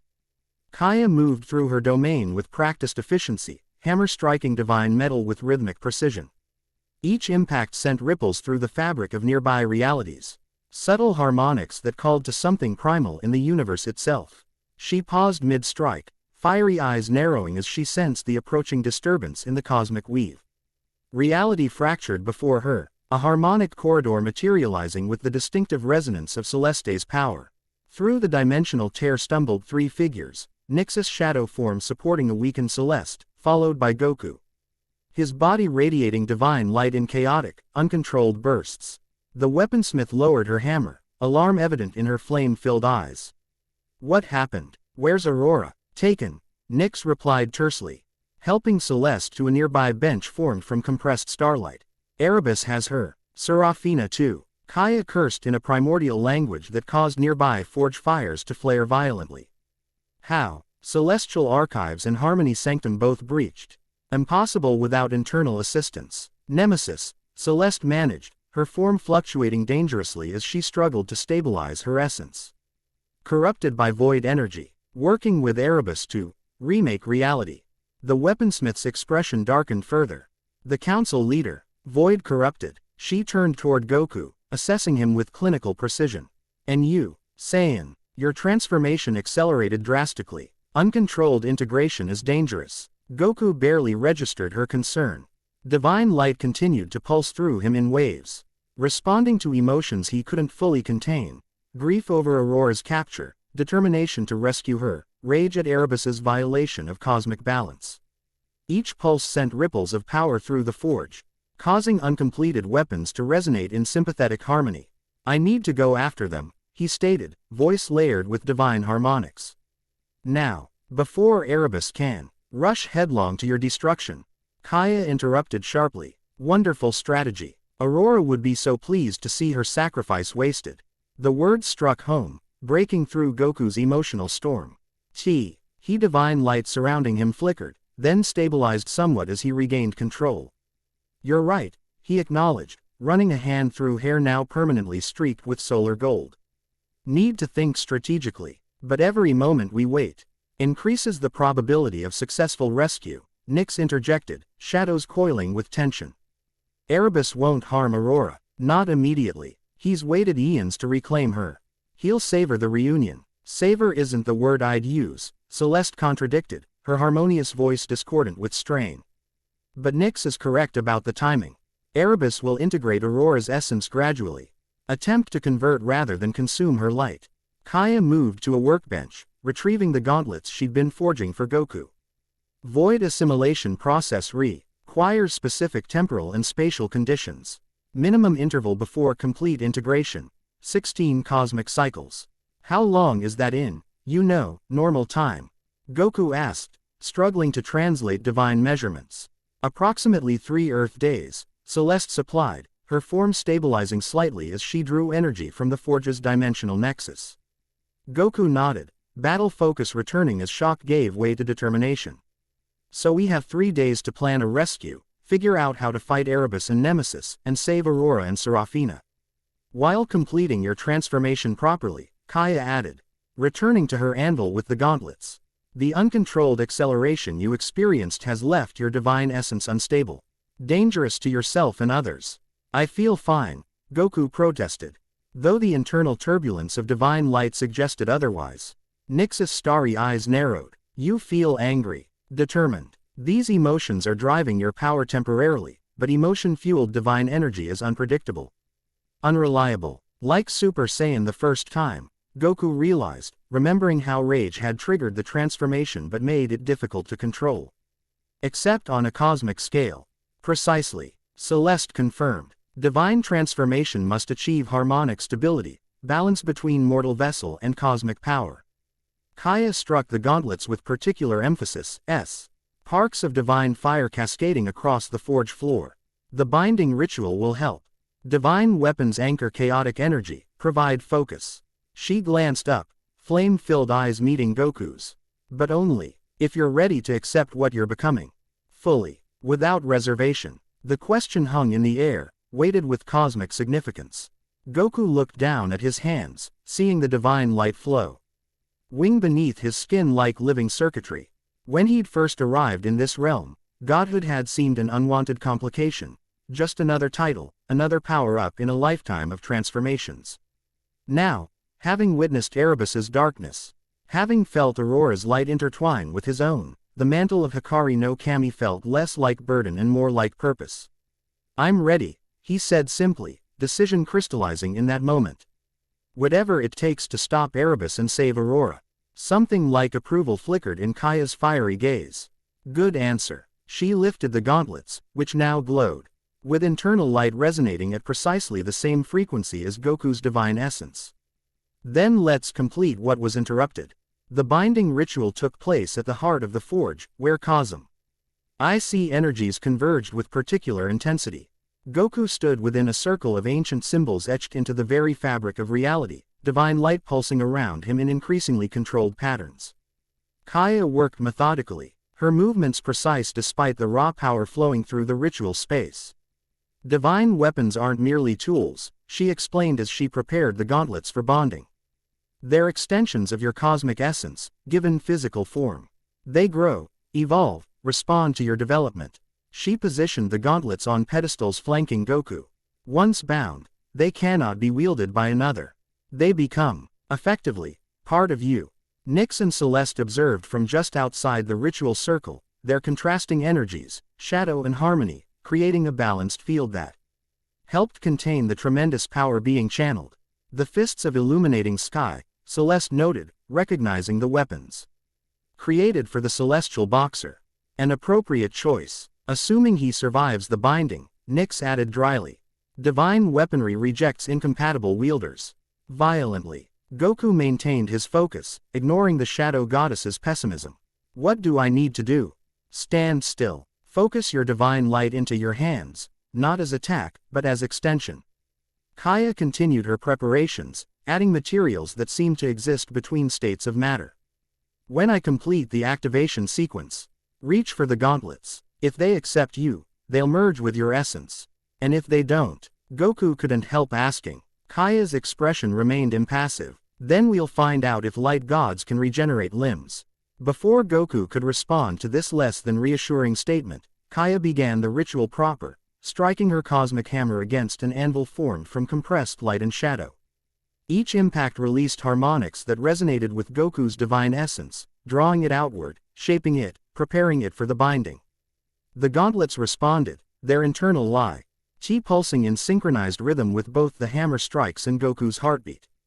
Intricate engravings across their surface, depicting cosmic battles, divine principles, and mathematical formulas beyond mortal comprehension, began to glow with increasing intensity. Now, Kaya commanded after the seventh strike. Reach. Goku extended his hands toward the gauntlets, divine light flowing from his fingertips like liquid gold. For a moment, nothing happened. Then, with a sound like the birth of a star, the gauntlets disintegrated into particles of pure light that swirled around his outstretched arms. Pain lanced through him as the divine metal reconstructed itself directly onto his form, not as external armor, but as something between clothing and skin, a second layer of being that merged with his physical structure. The gauntlets materialized, white gold metal with constantly shifting engravings that responded to his thoughts and emotions.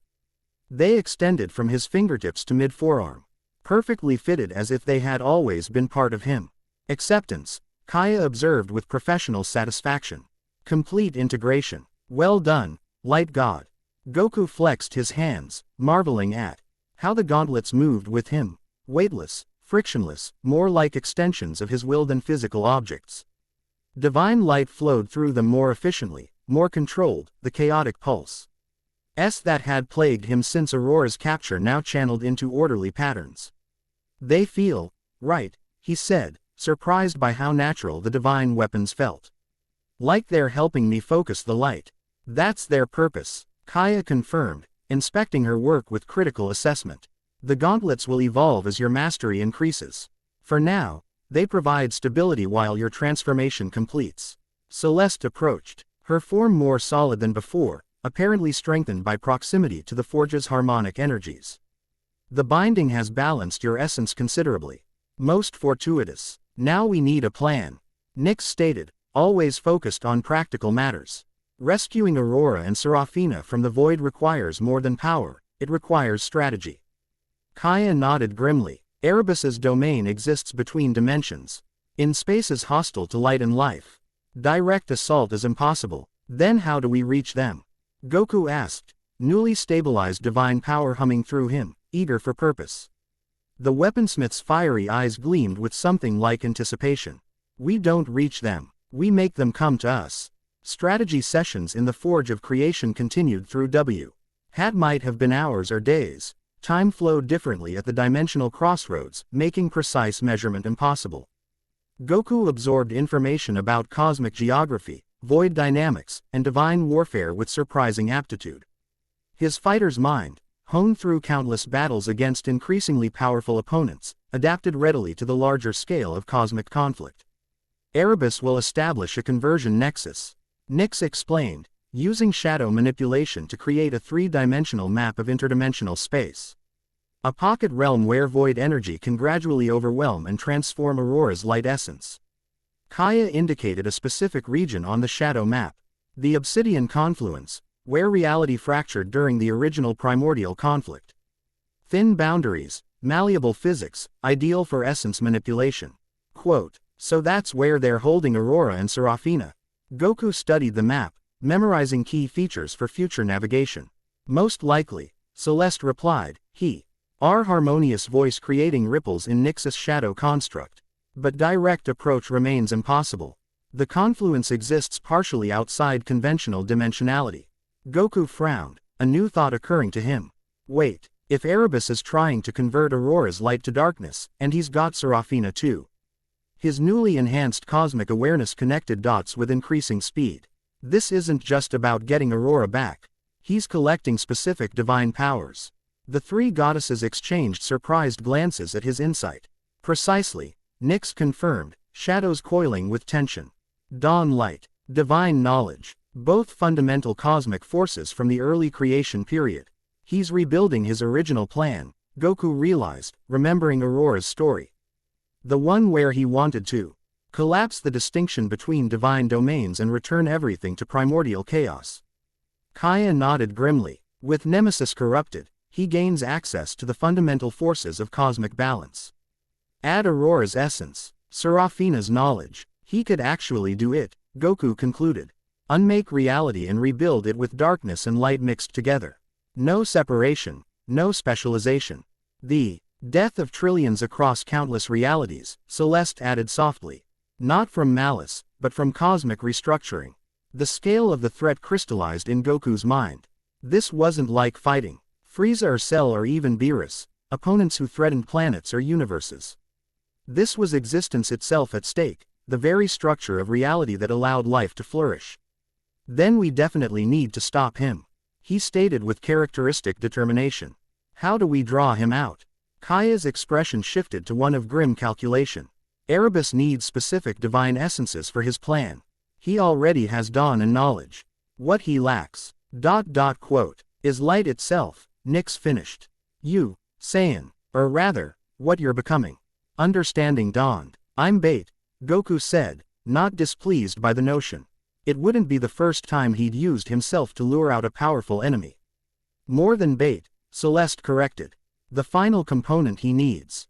With your light essence, Aurora's dawn power, Serafina's knowledge, and Nemesis' balance manipulation, Erebus could actually succeed in cosmic restructuring. Which means he'll come for you, Kaya stated flatly. Once he detects your fully manifested divine signature. Goku absorbed this, tactical options already forming in his mind. So we need a place where I can power up completely, somewhere he can detect me, but that gives us the advantage when he arrives. Precisely, Nyx confirmed. A battlefield of our choosing, not his. The Prism Plains, Celeste suggested after a moment's consideration. A realm of crystallized light where divine energy amplifies exponentially. Your power would be unmistakable there, impossible for Erebus to ignore. And I'm guessing light works better than darkness there? Goku asked, already appreciating the tactical advantage. Kaya nodded approvingly. The planes formed during the first cosmic dawn. Light has precedence there. Void energy functions, but at reduced efficiency. Perfect, Goku decided. But we'll need more than just the four of us. He glanced around at his divine allies. No offense, but from what I saw, Erebus plus Nemesis was already more than we could handle. And that was before he captured Aurora and Serafina. A valid assessment, Celeste acknowledged. Additional allies would improve our probability of success. The remaining council members, Nyx suggested, though her tone indicated skepticism. Those not corrupted might join us, if only to preserve cosmic order. Kaya scoffed. Politicians. Unreliable in crisis. We need warriors. A thought struck Goku. A memoir. Why of Aurora's final words before being engulfed by darkness? Aurora said something about finding Hyperion. That, the truth lies in the, before she was cut off. The three goddesses fell silent, exchanging loaded glances. Hyperion, Nyx finally said, testing the name as if it might summon its owner. If he's truly returning from dimensional limbo, he would be the ideal counterforce to Erebus, Celeste finished. But locating a being lost between dimensions for eons. Kaya's fiery eyes narrowed in thought. Not impossible. The forge exists at dimensional crossroads. With sufficient resonance amplification, she moved to a section of her domain typically kept hidden behind veils of cosmic fire, retrieving what appeared to be a tuning fork formed from star metal. This was forged from the same material as Hyperion's primary weapon. Resonant frequency might allow tracking. Hope kindled in Goku's chest. So we can find Hyperion, get his help against Erebus. Perhaps, Kaya cautioned, assuming he still exists in recognizable form. Dimensional limbo changes entities in unpredictable ways. Still worth trying, Goku insisted. Aurora thought it was important. Celeste nodded agreement. Hyperion's knowledge of Erebus exceeds any other being's. If anyone knows the Void Devourer's weaknesses, it would be his ancient adversary. I'll begin resonance tracking, Kaya decided, moving toward her primary forge. Celeste, assist with harmonic calibration. Nyx, prepare shadow pathways to the prism planes. We'll need rapid deployment capability when Erebus responds to our provocation. Goku watched with growing appreciation as the three goddesses coordinated their efforts with the efficiency of longtime allies despite their obvious differences in temperament and cosmic domain. Whatever ancient conflicts existed between light and shadow domains seemed temporarily set aside in the face of Erebus's existential threat. His thoughts turned to Aurora, her gentle guidance during his training. Her ancient sorrow when speaking of Erebus, her sacrifice to ensure their escape. The connection between them had been growing before her capture, something beyond mentor and student, beyond even allies in cosmic conflict. He couldn't define it precisely. Human concepts of relationship seemed inadequate for divine interactions spanning eons, but he knew with absolute certainty that he would not leave her in darkness. I'll save you, he promised silently, divine light pulsing through the gauntlets in response to his determination. Whatever it takes. The prism planes extended beyond visual comprehension. Crystalline formations stretching toward distant horizons that curved upward instead of downward, creating the disorienting impression of standing inside a vast, faceted sphere. Every surface reflected and refracted light in complex patterns, multiplying illumination exponentially while somehow avoiding the blinding intensity such amplification should produce. Goku Stow. OD at the center of the largest crystalline formation, a plateau the size of a small continent, its surface perfectly smooth yet providing ideal traction. His divine transformation had progressed significantly during the preparation period. Divine light now fully integrated with his cellular structure rather than merely flowing through it. The gauntlets on his arms pulsed with synchronized energy, enhancing and focusing his power. Remember the plan, Nyx reminded from where she stood at the edge of the plateau, shadow form partially materialized. Draw him in, maintain position within the amplification grid. Avoid direct engagement until Erebus commits fully to the battlefield. Kaya checked the resonance anchors they had positioned strategically around the perimeter, devices of her own creation that would temporarily bind Erebus to conventional physics once he fully manifested. Containment field will hold for 10 minutes at most. Make each moment count, and if you sense Hyperion's resonance signature, Celeste added. Her form shifting through multiple states as she established harmonic pathways throughout the crystal formations, direct your divine light toward it immediately. Amplification may provide sufficient energy to draw him from dimensional limbo. Goku nodded, absorbing their instructions while maintaining focus on his impending role. After weeks of training, strategies, and preparation, the moment had arrived to claim his divine purpose fully, to become not just a candidate, but the actualized god of light. I'm ready, he stated simply, settling into a stance T. Had combined elements of his traditional martial arts with the new divine postures Aurora had taught him. Let's bring them out. With that declaration, he began the final phase of his transformation. Unlike previous power-ups that involved screaming, strain, and visible effort, this ascension unfolded with serene inevitability, divine light spiraling outward from his core in perfectly ordered patterns, illuminating the crystal planes in ever-widening circles of radiance. The power felt different from his familiar ki transformations. Where Super Saiyan was explosive, Ultra Instinct fluid, this divine ascension was architectural, building upon itself in harmonious layers, each perfectly balanced with the ones before. Goku's consciousness expanded with the power, cosmic awareness extending beyond physical senses to perceive the underlying patterns of reality itself. Extraordinary, Celeste breathed, her harmonic voice vibrating in perfect resonance with Goku's ascending power. His divine signature is integrating with his mortal essence instead of replacing it. Unprecedented synergy, Kaya observed with professional assessment, fiery eyes narrowed. The gauntlets are evolving in response. Self-modification based on wielder's development. Advanced manifestation pattern. Impressive light show, Nyx acknowledged dryly, though her shadow form rippled with what might have been grudging respect. Let's hope it's as effective in combat as it is decorative. The transformation continued, divine light expanding in both intensity and complexity. Crystal formations throughout the plane began resonating in sympathetic harmony, amplifying Goku's divine signature across dimensions. The cosmic beacon would be unmistakable to any entity sensitive to divine energies, especially one specifically hunting the god of light. They didn't have to wait long for response. Reality fractured above the crystal plane, a vertical tear in dimensional fabric that oozed darkness rather than revealed anything beyond. Void tendrils emerged first, probing the environment with predatory caution. He senses the trap, Nyx observed, shadows coiling in preparation. But can't resist the bait. The tear widened, darkness flowing outward to create a sphere of void energy suspended above the plains. Within this sphere materialized two figures, Nemesis, their form now more corrupted than before, Void Ener. GY having replaced nearly half their substance, and Erebus himself, more fully realized than during their previous encounter, darkness given defined shape and terrible purpose. Light God, the Void E. Entity's voice resonated across the plains, causing crystal formations to vibrate discordantly.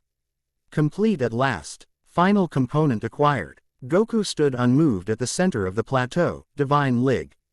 HT continuing to flow outward in precise patterns. I'm not going to be part of your collection, Erebus. I've come for Aurora and Seraphina.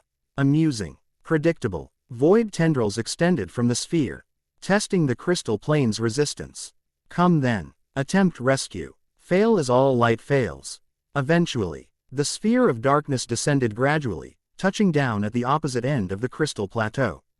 As it contacted the surface, the crystal immediately began to dull, color leaching away where void energy touched it.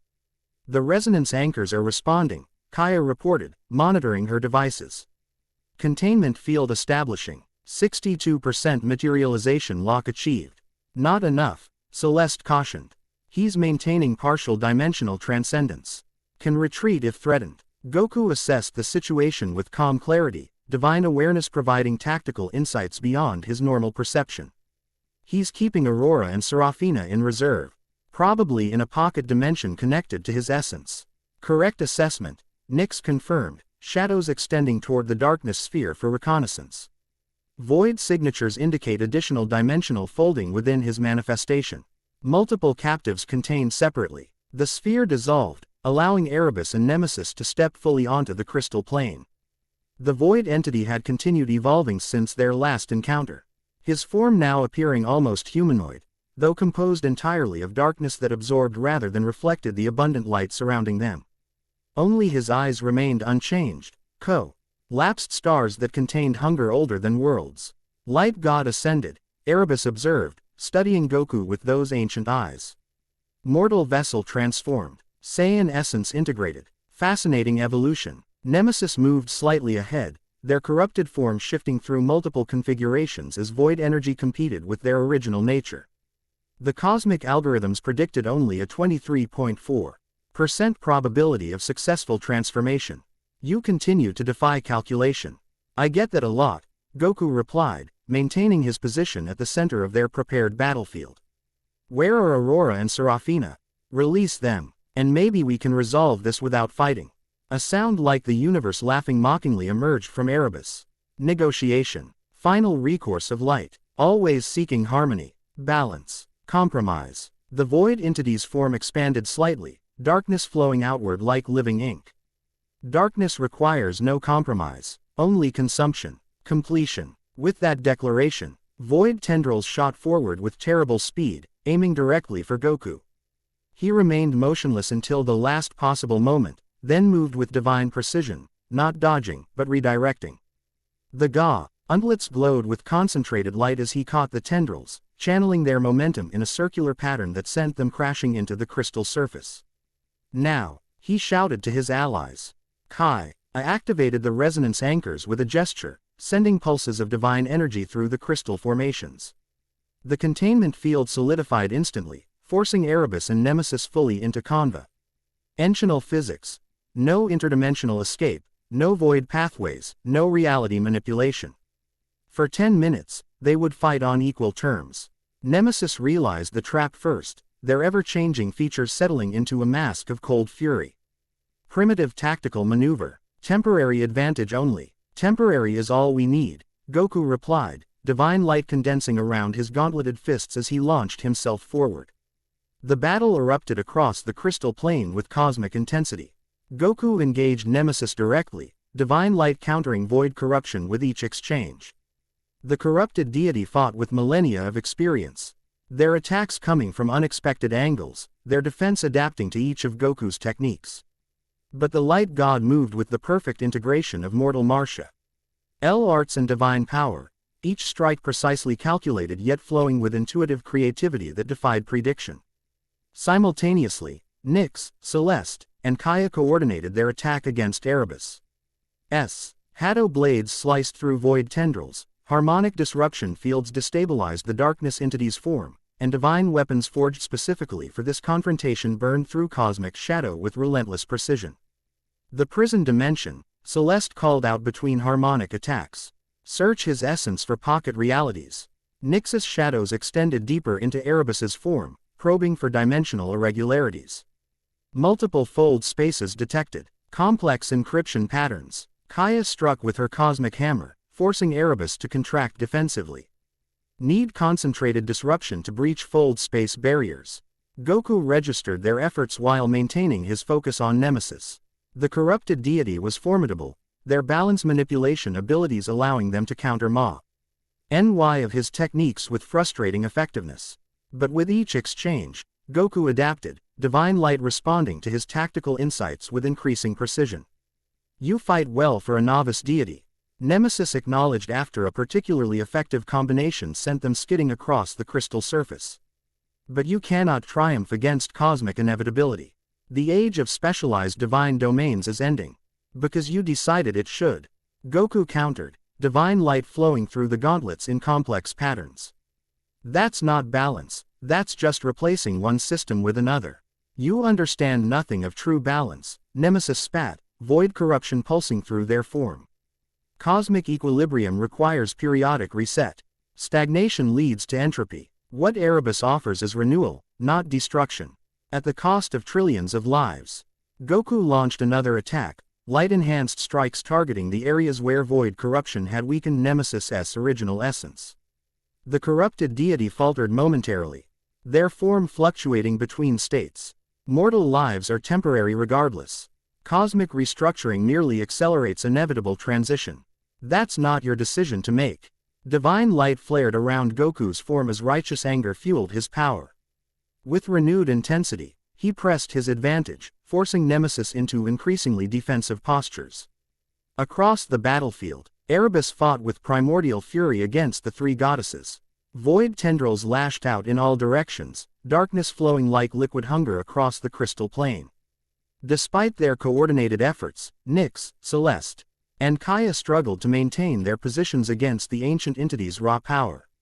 Containment field weakening, Kaya called out, her divine weapons glowing with strain. 7 minutes remaining. Goku needed to end this quickly. With a surge of divine light, he executed a combination Aurora had taught him during their training, not attacking Nemesis directly, but creating a complex pattern of light around them that disrupted their dimensional awareness. The corrupted deity faltered, momentarily disoriented, providing the opening Goku needed. With precise application of divine power, he struck directly at the core of Nemesis's being, not to destroy, but to separate. Light flowed through the gauntlets into the corrupted deity, seeking the boundary between their original essence and the void energy that had infiltrated it. Balance restored, Goku stated with calm certainty, divine light flowing like surgical instruments through Nemesis's form. The corrupted deity convulsed, void energy and original essence struggling against the forced separation. Impossible, they gasped, their ever-changing features contorting with strain. The corruption is complete, irreversible. Nothing's irreversible, Goku countered, continuing the separation process with the precision Aurora had instilled during his training. Light reveals, illuminates, shows things as they truly are. With a final surge of divine power, he completed the separation. Void energy erupted from Nemesis's form like black flame, dispersing into the air while their original sense collapsed to the crystal surface, weakened but purified. Containment field at 30%. Kaya warned, her weapons now burning with strain from continuous combat. 5 minutes maximum. Goku turned his attention to Erebus, who had noticed Nemesis's defeat and redoubled his assault against the three goddesses. Void tendrils had wrapped around Celeste, disrupting her harmonic abilities. Kaya fought with diminishing effectiveness as her divine weapons began to crack under repeated void strikes. Only Nyx maintained full combat capacity, her shadow nature providing some resilience against darkness attacks. "We need to breach his dimensional pockets," the shadow goddess called out, slicing through void tendrils with shadow blades. "Free Aurora and Serafina before the containment fails." Goku assessed the battlefield with divine clarity, formulating strategy as he moved to join the confrontation. Erebus's form had expanded to encompass nearly half the crystal plateau, darkness FL. Owing like living oil across the reflective surface.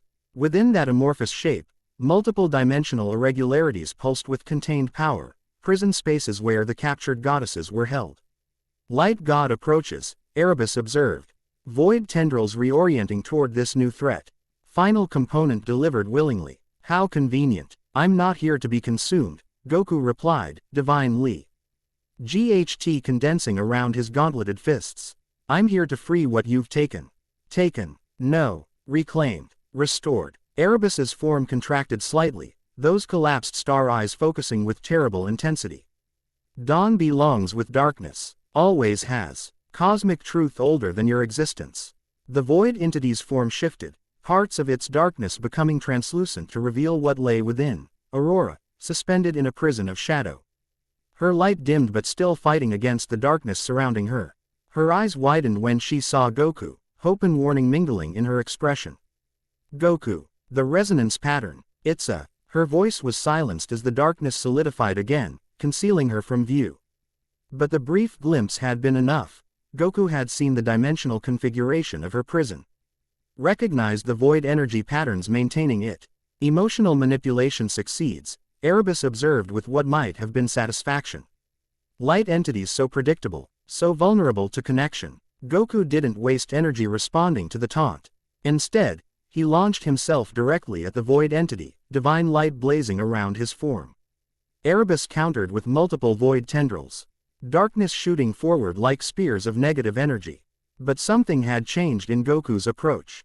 Where before he had fought with the direct aggression of a Saiyan warrior, now he moved the cosmic awareness of Hikari no Kami, perceiving patterns beyond physical sight, attacking conceptual weaknesses rather than material form. Each strike of his gauntleted fists targeted specific resonance points in Erebus's amorphous body, not attempting to damage the void entity directly, but rather disrupting the dimensional pocket structures within. Divine light flowed through precise trajectories, illuminating shadow from within, revealing the architectural vulnerabilities of Erebus's prison dimensions. "The fold spaces are destabilizing," Celeste called out, her harmonic senses detecting the subtle changes. "Continue disrupting the resonance patterns." Erebus roared, a sound that existed beyond conventional frequency, tearing at reality itself. Futile effort. Prisoners integrated with void essence. Release causes destruction. "He's lying," Nyx countered, shadows probing deeper into the void entity's form. Aurora's essence remains distinct, fighting assimilation. Serafina similarly resistant. Kaya, her weapons now critically damaged, retrieved a final device from interdimensional storage, a resonance amplifier that glowed with concentrated harmonic energy. Target primary fold space. 3 minutes until containment failure. Goku redoubled his efforts, divine light flowing through increasingly complex patterns as he attacked Erebus's dimensional architecture. The void entity fought with primordial fury, darkness lashing out with the accumulated hatred of eons spent in cosmic irrelevance. "You cannot save them," Erebus's voice resonated with terrible certainty. "Cannot save creation. Primordial reset inevitable. Cosmic cycle demands completion." "Cycles can be broken," Goku replied, divine light condensing around his gauntlets as he prepared a final assault. New patterns formed. That's what creation is about. Not just repeating the past, but building something better. With those words, he launched himself directly into Erebus's core, not attacking from outside, but penetrating the darkness to strike from within. Divine light exploded outward in calculated patterns, targeting the resonance frequencies of Aurora's prison dimension. For a moment, it seemed he had succeeded. The dimensional pocket began destabilizing, golden light visible through cracks in the void structure. Aurora's form became partially visible, her essence reaching toward the divine light surrounding Goku. Then Erebus's darkness contracted violently, void energy flowing inward to reinforce the dimensional prison. Goku found himself trapped, darkness pressing in from all sides, hungrily attempting to consume his divine light. Foolish strategy. Erebus's voice seemed to come from everywhere at once, no longer externalized but resonating directly in Goku's consciousness. Entering void willingly, delivering final component personally, Goku struggled against the encroaching darkness, divine light flaring defensively around his form. But Erebus's power within his own domain as overwhelming, void energy flowing like cosmic quicksand, gradually smothering Goku's radiance. Containment field critical. Kaya's voice reached him faintly through the darkness.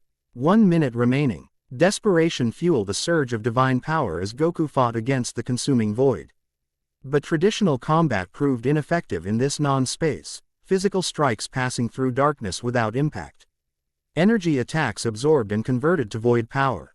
Even his divine light seemed diminished, struggling to maintain coherence in an environment fundamentally hostile to illumination. Resistance futile. Erebus's voice continued, satisfaction evident even in that alien resonance. Accept conversion. Become part of new cosmic order. Darkness pressed closer, void tendrils wrapping around Goku's divine essence, seeking to corrupt rather than destroy, to convert light to shadow, creation to unmaking. He could feel his power being siphoned, redirected, used to strengthen the very prison he fought against. In that moment of seemingly inevitable defeat, something unexpected happened. As divine light dimmed around him, Goku experienced a profound shift in perception, not the battle clarity he'd known throughout his fighting career, but something deeper, more fundamental. In the heart of absolute darkness, he finally understood what it truly meant to be Hikari no Kami. Light wasn't merely power, wasn't merely illumination. Light was revelation, showing things as they truly were, without distortion or deception. And in this moment of profound understanding, Goku perceived Erebus not as enemy to be destroyed, but as divine force fundamentally distorted by eons of cosmic rejection and self-imposed isolation. The path forward crystallized with sudden clarity. Not combat, but communion. I see you, Goku said quietly. Divine light changing quality around him, no longer defensive, no longer aggressive, but revealing. Not just your darkness, but what came before. What you were meant to be. Erebus's void tendrils paused in their assault, something like confusion rippling through the darkness. Meaningless words. Delay tactics. Inevitable conclusion unchanged. No, Goku contradicted gently. Not meaningless. You were part of creation's foundation. Darkness that gave light meaning, mystery that inspired exploration, unknown that prompted discovery. Divine light continued its transformation, becoming not a weapon but a mirror, reflecting Erebus's original essence back to itself. You weren't meant for consumption, but for balance. The void entity's darkness fluctuated, turns of uncertainty rippling through what had been implacable hunger. Balance failed. Light ascended. Darkness contained, relegated to cosmic irrelevance. That was the mistake, Goku acknowledged. Divine understanding flowing through him with perfect clarity. Not your mistake. Ours. Light's mistake. Treating darkness as enemy rather than counterpart. Goku extended his gauntleted hands, nay light flowing outward not as attack but as offering, illumination without dominance, revelation without judgment. I am Hikari no Kami, he stated with calm certainty. God of light that reveals, not light that blinds. I see your darkness, Erebus. I acknowledge its place in cosmic balance. The void entity's form contracted slightly, those collapsed star eyes studying Goku with what might have been uncertainty. Words. Only words. Light always promises, never fulfills. Then don't trust my words, Goku replied. Trust what I show you. With that declaration, divine light flowed from his gauntlets in a pattern Aurora had taught him during their earliest training sessions, not combat technique, but revelation geometry.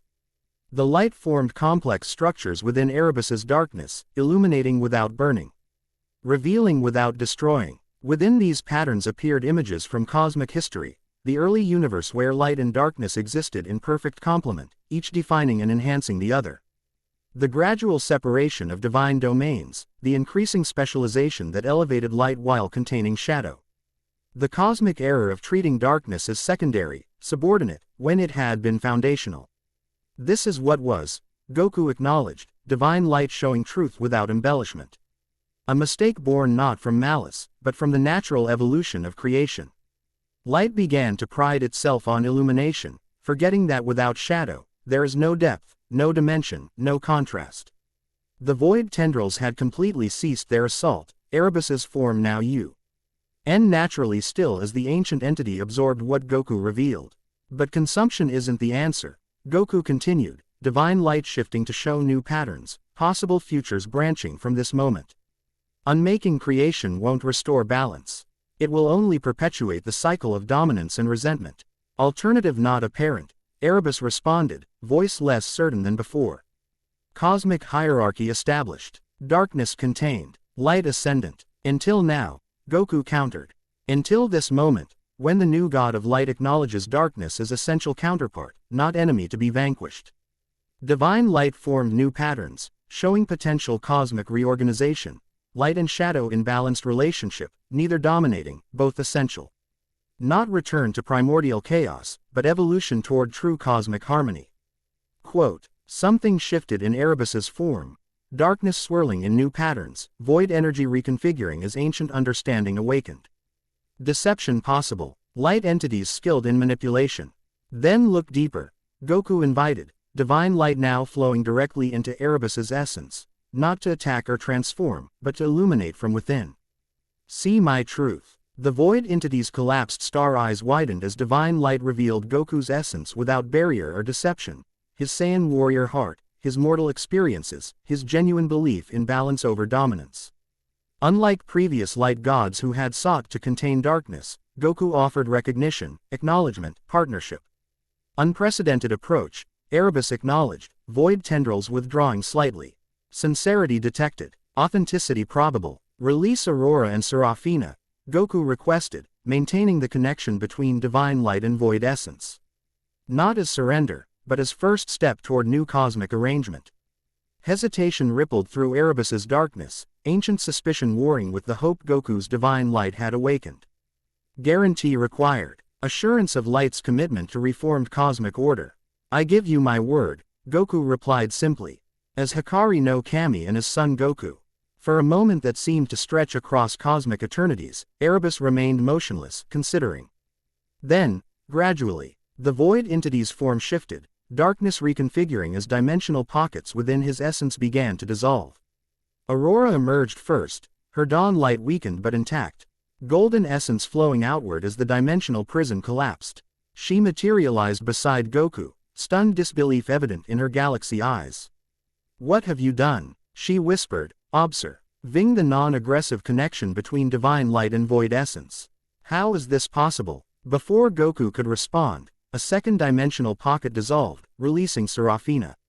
The archivist appeared significantly weakened. The living text across her form faded and disorganized. She collapsed immediately, cosmic energy fluctuating dangerously around her damaged essence. Knowledge Keeper requires stabilization, Erebus observed. Void tendrils withdrawing completely from both released goddesses. Void containment damaged essence integrity. Unintended consequence. Kaya appeared through the dissipating darkness. Her divine hammer reconfigured as a stabilization device. I can sustain her temporarily. Need proper healing environment for complete restoration. Outside Erebus's form, EY could see the containment field had completely failed. Crystal formations throughout the prism planes showing void damage where the field had collapsed. Nyx and Celeste approached cautiously, weapons still ready but expressions confused by the apparent ceasefire. What's happening? Nyx demanded, shadows coiled defensively around her form. Why has he released them? Cosmic recalibration negotiation in progress. Erebus answered before Goku could explain. Light God proposes alternative to consumption cycle. Viable possibility under consideration. Celeste's galaxy eyes widened in astonishment. You're talking with him. Actually communicating rather than fighting. The true purpose of light, Aurora realized, her weakened form leaning against Goku for support. Not to vanquish darkness, but to reveal. To illuminate what was hidden. She looked at Goku with new understanding. You've become what Hyperion never could. a light god who sees darkness as counterpart rather than adversary. Erebus's form continued reconfiguring, void energy flowing into more defined patterns, still composed entirely of darkness, but now organized around principles of cosmic architecture rather than chaotic consumption. Proposal considered. Potential accepted. The void entity's voice had changed subtly, becoming less disruptive to reality itself. Terms of cosmic restructuring require detailed negotiation. Balance parameters must be precisely defined. The celestial archives would be the appropriate venue for such negotiations, Serafina managed weakly from where Kaya tended her damaged essence. Neutral ground. Complete cosmic records for reference. After you've been properly healed, Goku insisted, concerned by the archivist's obvious weakness. And after Aurora has recovered her strength. Aurora straightened slightly, dawn light beginning to flow more naturally around her form. My essence will regenerate quickly now that I'm free of void containment. She looked toward Areb, as with complex emotions evident in her expression, ancient pain mingled with cautious hope. If genuine cosmic restructuring is truly your goal, not dominance. Dominance creates imbalance, Erebus stated with what might have been regret. Lesson learned through eons of void existence. Light suppresses darkness, darkness consumes light, cycle perpetuates. Alternative arrangement, preferable. Nyx approached, shadow form still partially defensive but curiosity evident in her starry eyes. You're proposing genuine balance, not primordial chaos, but structured cosmic partnership between light and darkness. Precisely. Specialized domains maintained but interconnected. Darkness acknowledged as foundational rather than subordinate. Celeste's form stabilized completely, a rare occurrence indicating profound cosmic significance. Harmonic analysis indicates sincerity in void resonance patterns. He's telling the truth. Goku observed this exchange with growing satisfaction. The confrontat, ion heat expected to end in destructive combat had transformed into something far more significant. The potential beginning of cosmic reconciliation, a new arrangement that acknowledged all fundamental forces as essential. What about Nemesis? He asked, remembering the corrupted deity he had purified earlier. And the rest of the discordant council? Council restructuring inevitable, Erebus replied. Representation imbalanced toward light-aligned entities. Correction required for genuine cosmic governance. Aurora nodded slowly. That's actually a reasonable point. The council has traditi, only favored illumination-oriented domains. So we're really doing this? Goku asked, looking between the assembled cosmic entities. Restructuring the whole divine system instead of fighting it out. It appears we are, Nyx confirmed. Shadows relaxing slightly from their battle configuration. Assuming details can be negotiated satisfactorily. Negotiation vastly preferable to cosmic war, Celeste added. Harmonious voice creating ripples of agreement through the crystal planes. Aurora turned to Goku, her galaxy eyes filled with wonder and something deeper, connection that transcended mentor and student, ally and friend. You've achieved what no previous light god ever attempted. Not victory over darkness, but reconciliation with it. Goku rubbed the back of his neck, suddenly self-conscious despite his divine status. Just seemed like the right approach. Fighting's great when that's what's needed, but sometimes understanding works better. Erebus's form continued its evolution toward structured darkness. Void energy flowing in increasingly organized patterns. Light god unprecedented. Mortal perspective valuable addition to cosmic governance. Speaking of governance, Kaya interjected. Looking up from where she continued stabilizing Serafina, what about Hyperion? Resonance tracking indicated dimensional fluctuations consistent with his signature, but location remained indeterminate. At the mention of the former light god, Erebus's darkness rippled with what might have been concern. Hyperion's essence corrupted by dimensional limbo. Partial merging occurred during containment. Merging. Aurora's expression sharpened. What do you mean? Void and light, trapped together beyond reality. Boundaries eroded. Essences intermingled. Erebus's collapsed star eyes seemed to look inward. Examining his own composition. Hyperion exists partially within this form. Neither fully separate nor completely integrated. Understanding dawned across the assembled deities. C. Elist was the first to verbalize the realization. That's why your communication patterns have evolved so rapidly during this encounter, she observed. Hyperion's essence within you is responding to Goku's divine light, influencing your perception. Accurate assessment, Erebus confirmed. Dual consciousness emerging. Conflicted but increasingly harmonized. Goku studied the void entity with new perception. Divine light revealing subtle patterns within the darkness. Traces of another consciousness, another divine will gradually awakening from eons of dormancy. Can Hyperion be separated? He asked. Restored to independent existence. Erebus was silent for a moment, darkness swirling in contemplative patterns. Uncertain. Integration extensive. Separation potentially destructive to both essences. Or perhaps, Aurora suggested carefully, this integration represents the very cosmic balance we're discussing. Light and darkness not opposing or separate, but complementary aspects of unified existence. The implications of her suggestion resonated through the assembled cosmic entities. If Erebus and Hyperion remained partially merged, the resulting entity would embody the very IPLE of balanced duality they sought to establish throughout creation. Profound symbolic resonance, celestic knowledge, harmonic voice creating ripples of possibility through the crystal planes. The embodiment of cosmic reconciliation. Quote, Erebus's form shifted again, patches of illumination now visible within the darkness, not corrupted or consumed, but coexisting. When he spoke again, the voice carried dual harmonics.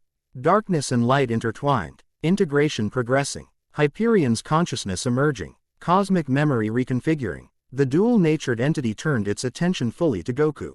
You have fulfilled purpose beyond expectation, Hikari no Kami. Not merely wielding light, but understanding its true relationship with darkness. Goku felt the weight of cosmic responsibility, settling more comfortably on his shoulders. What had begun as an accidental transformation, an unwanted divine role, had evolved into something meaningful, a purpose that aligned with his fundamental nature as both warrior and peacemaker.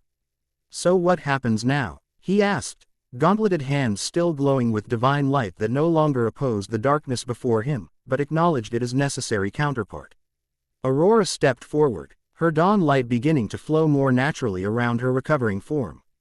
Now we rebuild, restructure cosmic governance to reflect genuine balance rather than hierarchical dominance. She glanced toward Erebus, ancient pain gradually giving way to cautious hope. A process that will require extensive negotiation, compromise, and mutual respect. Agreed, the dual-natured entity confirmed. Darkness and light continuing their complex integration within his evolving form. New cosmic accord, all primordial forces represented equally. As the assembled deities began discussing implementation details, Goku found himself drawn slightly apart, divine awareness expanding to encompass the significance of what had transpired. Not just a battle averted, not just captives rescued, but the potential beginning of cosmic evolution, a fundamental shift in how light and darkness, creation and mystery, revelation and shadow related to each other. Aurora joined him after a moment, her galaxy eyes studying him with newfound appreciation. You continue to surprise me, Son Goku. When the cosmos chose you as light god candidate, I expected a warrior who would fight darkness. Her voice softened. Instead, it found someone who could understand it. Fighting's not always the answer, Goku replied, watching as Erebus engaged in detailed negotiation with Celeste and Nyx. Darkness and light already finding common ground. Sometimes you need to see what's really driving your opponent, find a better way forward for everyone. A wisdom many immortal beings never achieved despite eons of existence. Aurora observed. Perhaps that's why the cosmos selected a mortal vessel for divine light, to bring fresh perspective to ancient conflicts. Goku smiled. Divine Li. GHT pulsing gently through the gauntlets that had evolved from weapons to symbols of his authority. I'm still figuring out this whole god business. Feels different from the divine forms of used BEF. Or, more like becoming something new while still staying myself. That's precisely what makes you unique among light gods, Aurora confirmed. Your mortal experiences, your Saiyan heritage, your personal journey, all contribute to how you embody divine light. A comfortable silence fell between them, filled with unspoken connection that had grown steadily since their first meeting. Aurora's light and Goku's divine radiance harmonized naturally, dawn and illumination finding complementary resonance. Will you stay? She finally asked, the question layered with meaning beyond its simple words. As Hikari no Kami, participating in this new cosmic arrangement, Goku considered the question seriously. His thoughts turned briefly to Earth, to his family and friends, Chi-Chi's cooking, sparring with Vegeta, watching Gohan and Goten grow. But something had fundamentally changed within him during this journey. The divine light wasn't merely power he wielded, it had become integral to his being, his purpose. I think I need to, he answered honestly, at least until this new balance is properly established. Besides, he added with his characteristic grin, I'm pretty sure there are plenty of powerful opponents to fight in these divine realms. Aurora's galaxy eyes sparkled with amusement. Some aspects of your nature remain constant regardless of divine transformation. That's what makes me a good light god, right? Goku replied, divine light responding to his lightened mood. Staying myself even while becoming something more. As they rejoined the cosmic council forming around Erebus's evolving form, Goku felt a sense of rightness settle through his divine essence.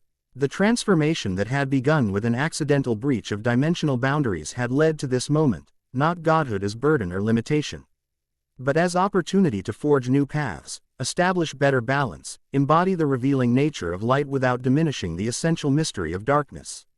Son Goku, Hikari no Kami, god of light that reveals rather than dominates, stepped forward to help shape the cosmic future, a future where light and darkness existed not as eternal adversaries but as essential partners in the continuing evolution of creation itself. Divine harmony, at last. Blank. The end. Thank you for watching this video. Please be sure to subscribe to our channel and like this video.